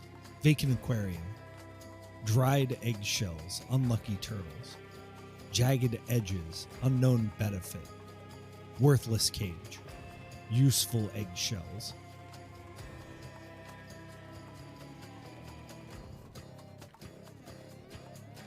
Large enclosure. Dirty cell. Thick bars. Solid lock. Wary monkeys. Baby capuchin. Solid lock. Impervious lock. Inscrutable keyhole. Baby capuchin. Innocent face. Grasping hands. Wide gaps. Eager companion. Worthless eggshells. Clinging monkey. Okay, solid lock. So we have all of the items. We have the open door. We have the narrow staircase. What about glass tanks? Nope. Vacant aquarium. Occupied terrarium. Green iguana. Swollen legs. Listless stare. Tiny switch. glowing lamp, grateful iguana, green iguana, meditating lizard, indifferent expression. I really love how this is presented. Open door. We have all the same things. Narrow staircase, dim hallway, closed door, scraping claws. Sunlit doorway, previous staircase. What's in the closed door? Sudden quiet, soft breathing, round doorknob, helpful monkey, nimble fingers, opening door, young jaguar, hungry maw, fearsome cat, agile macaw, retreating monkey, wise baby, lumbering pursuit, eerie quiet, foreboding staircase. Let's take the dried eggshells, threatening jaguar, young predator, hungry eyes, deadly fangs, appetizing iguana.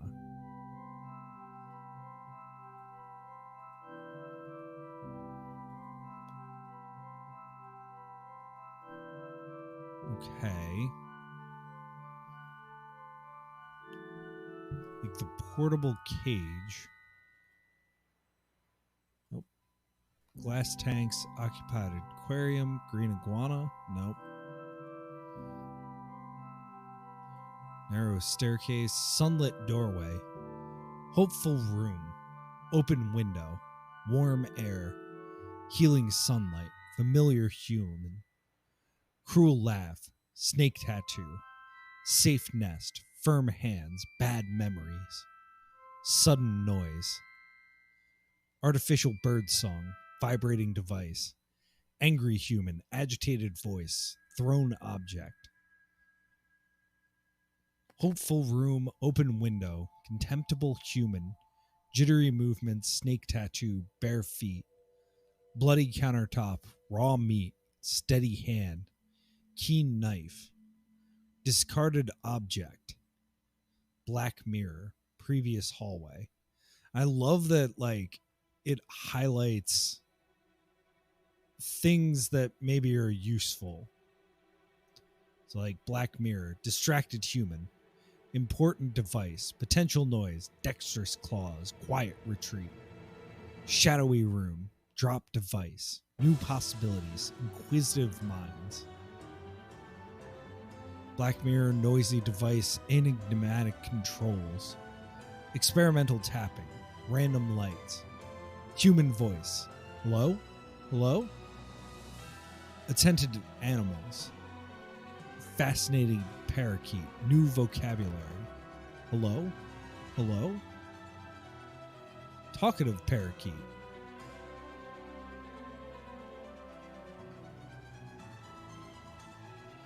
Dried eggshells. Narrow staircase, sunlit doorway, open window. Narrow opening, imminent escape, inopportune moment.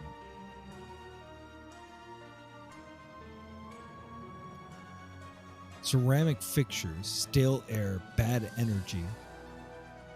Large appliance, low gap, metallic glimmer. Small gap, large claws, short beak, futile attempt. So I bet we go and get the hooked rod, go down the narrow staircase, open room, metallic glimmer, useful rod, hooked end, quick retrieval, intriguing prize, shiny key, forgotten rod, precious key. And if we go to the large enclosure, solid lock, excited monkeys, familiar key, nimble fingers, open cell, free monkeys.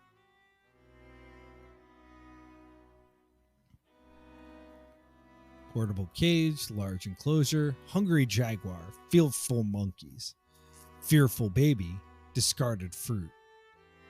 Sour oranges, shriveled apples, worse options. Worthless cage, useful fruit.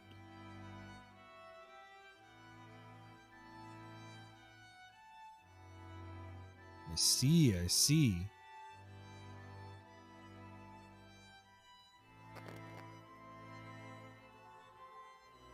Willing companion, swollen legs, unwieldy cargo, unsuccessful grasp.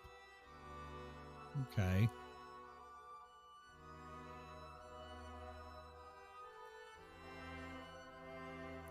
So we have the useful cage. Green iguana. Interesting cage. Adventurous iguana. Accommodating birds. New companion.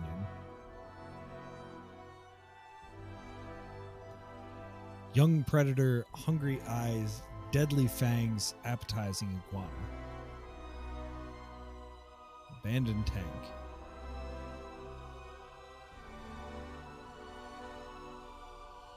So we have the dried eggshells and the discarded fruit.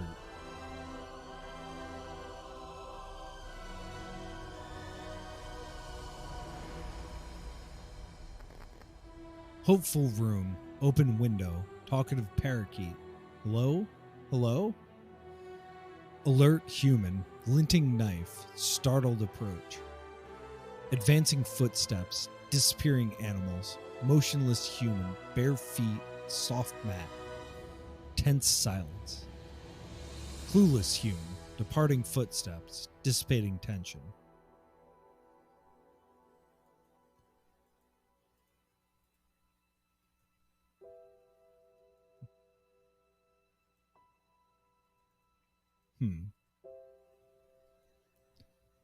Okay. So we have the useful eggshells. Hey, discarded fruit? Nope.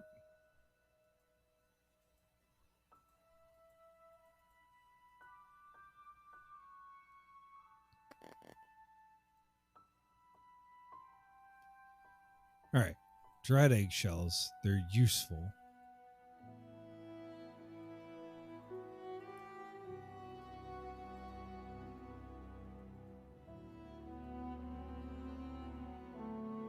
So we don't need to go back to the open door.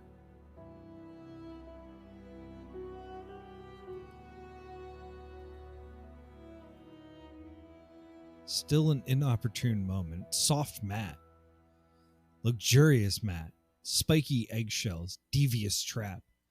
Dropped eggshells.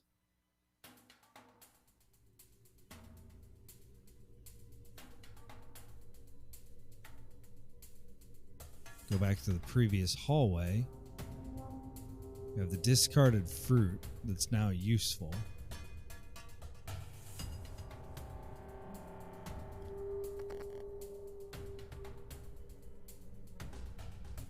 Ah, sunken eyes, dry skin, depleted energy, impatient stance, open mouth, welcome nourishment, relaxed bird. And if we take the useful cage, we go back to narrow staircase. No? We still have the talkative parakeet.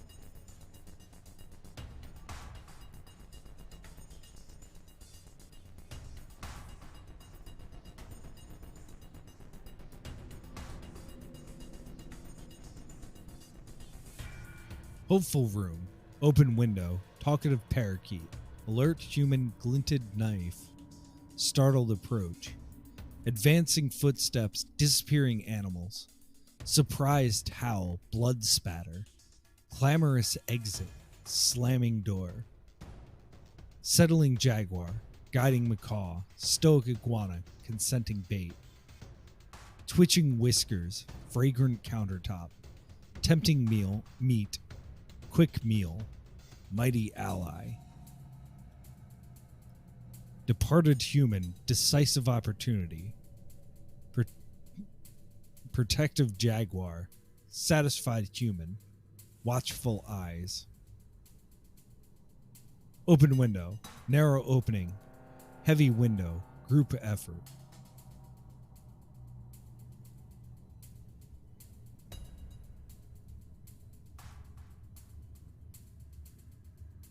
So no, nothing there. Protective jaguar.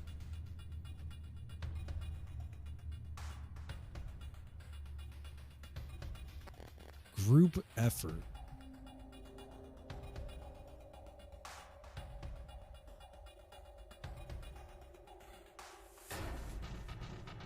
Uncertain monkeys, cautious baby, relaxed jaguar, safe passage.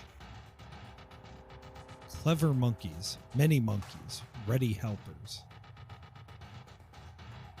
Open window, windowsill perch, perceptive monkeys. Collective exertion, creaking pain. Discarded screen, unobstructed exit. Determined troop, quick escape. Lingering capuchin, meaningful gaze. Inseparable monkeys, departing friend. Warm breeze, unknown world, immediate escape. Bright sun, broad wings, sweet freedom. Long journey, unusual flock. Playful conure, feisty finches. Friendly parakeet, peaceful iguana. Feline bodyguard. Approaching humans, vanishing jaguar. Grateful birds, safe travels. Continuing flight. Unfamiliar places, familiar rhythms. New friends, placid ducks. Quarrelsome geese. Gentle doves. Miniature cats, kind strangers. Happy ending. Free bird.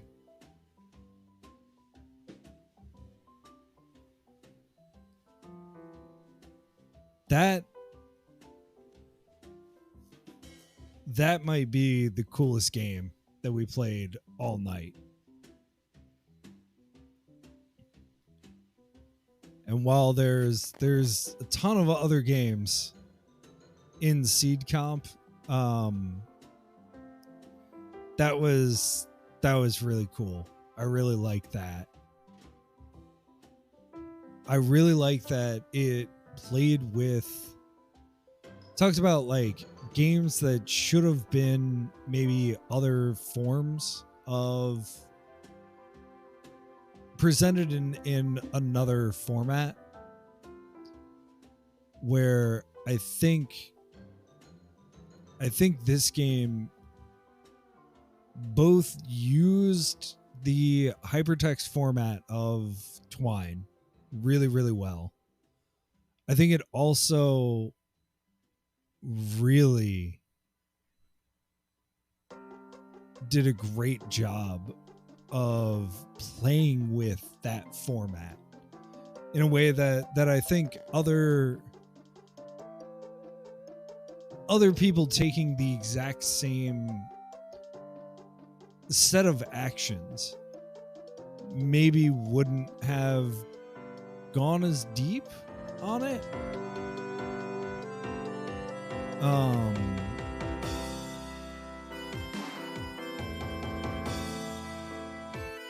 I just think that this, like, in particular, did a great job of using the format, using the hypertext aspect of Twine, and also the fact that it was written with a voice that I think other games might not have followed. So I think of the 4 games that we played tonight, this one by far takes the cake. I really think this was cool, and I'm really excited that we got to play it. So we'll come back to this. There's still another 3 weeks before voting is over. I kind of want to play some more of these. Maybe I'll take it Saturday or something like that. Do an extra stream.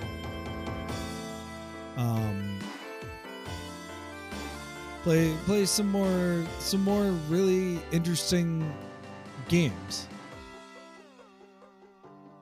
But for now, it is exactly midnight. We will be back, of course, on Friday with FMV Friday.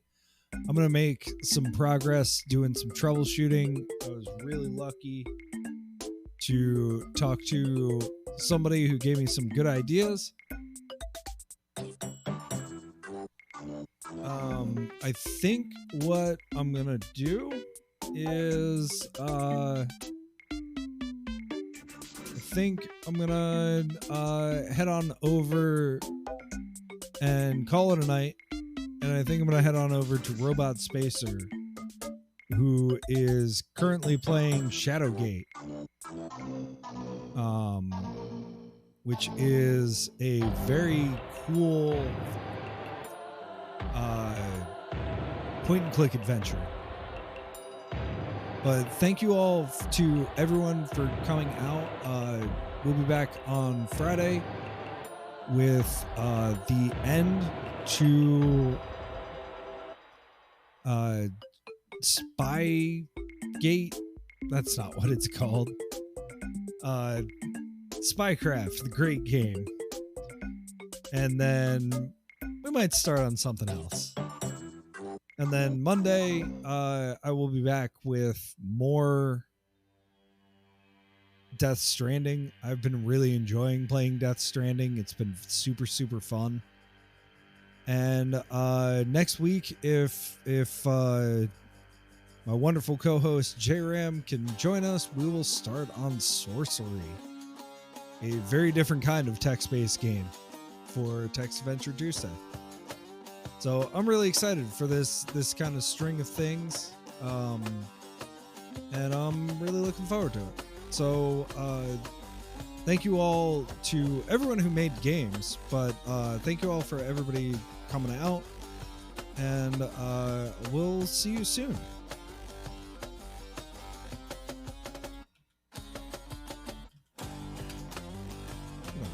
Raid some Robot Spacer. All right. Well, thank you so much, and doodles.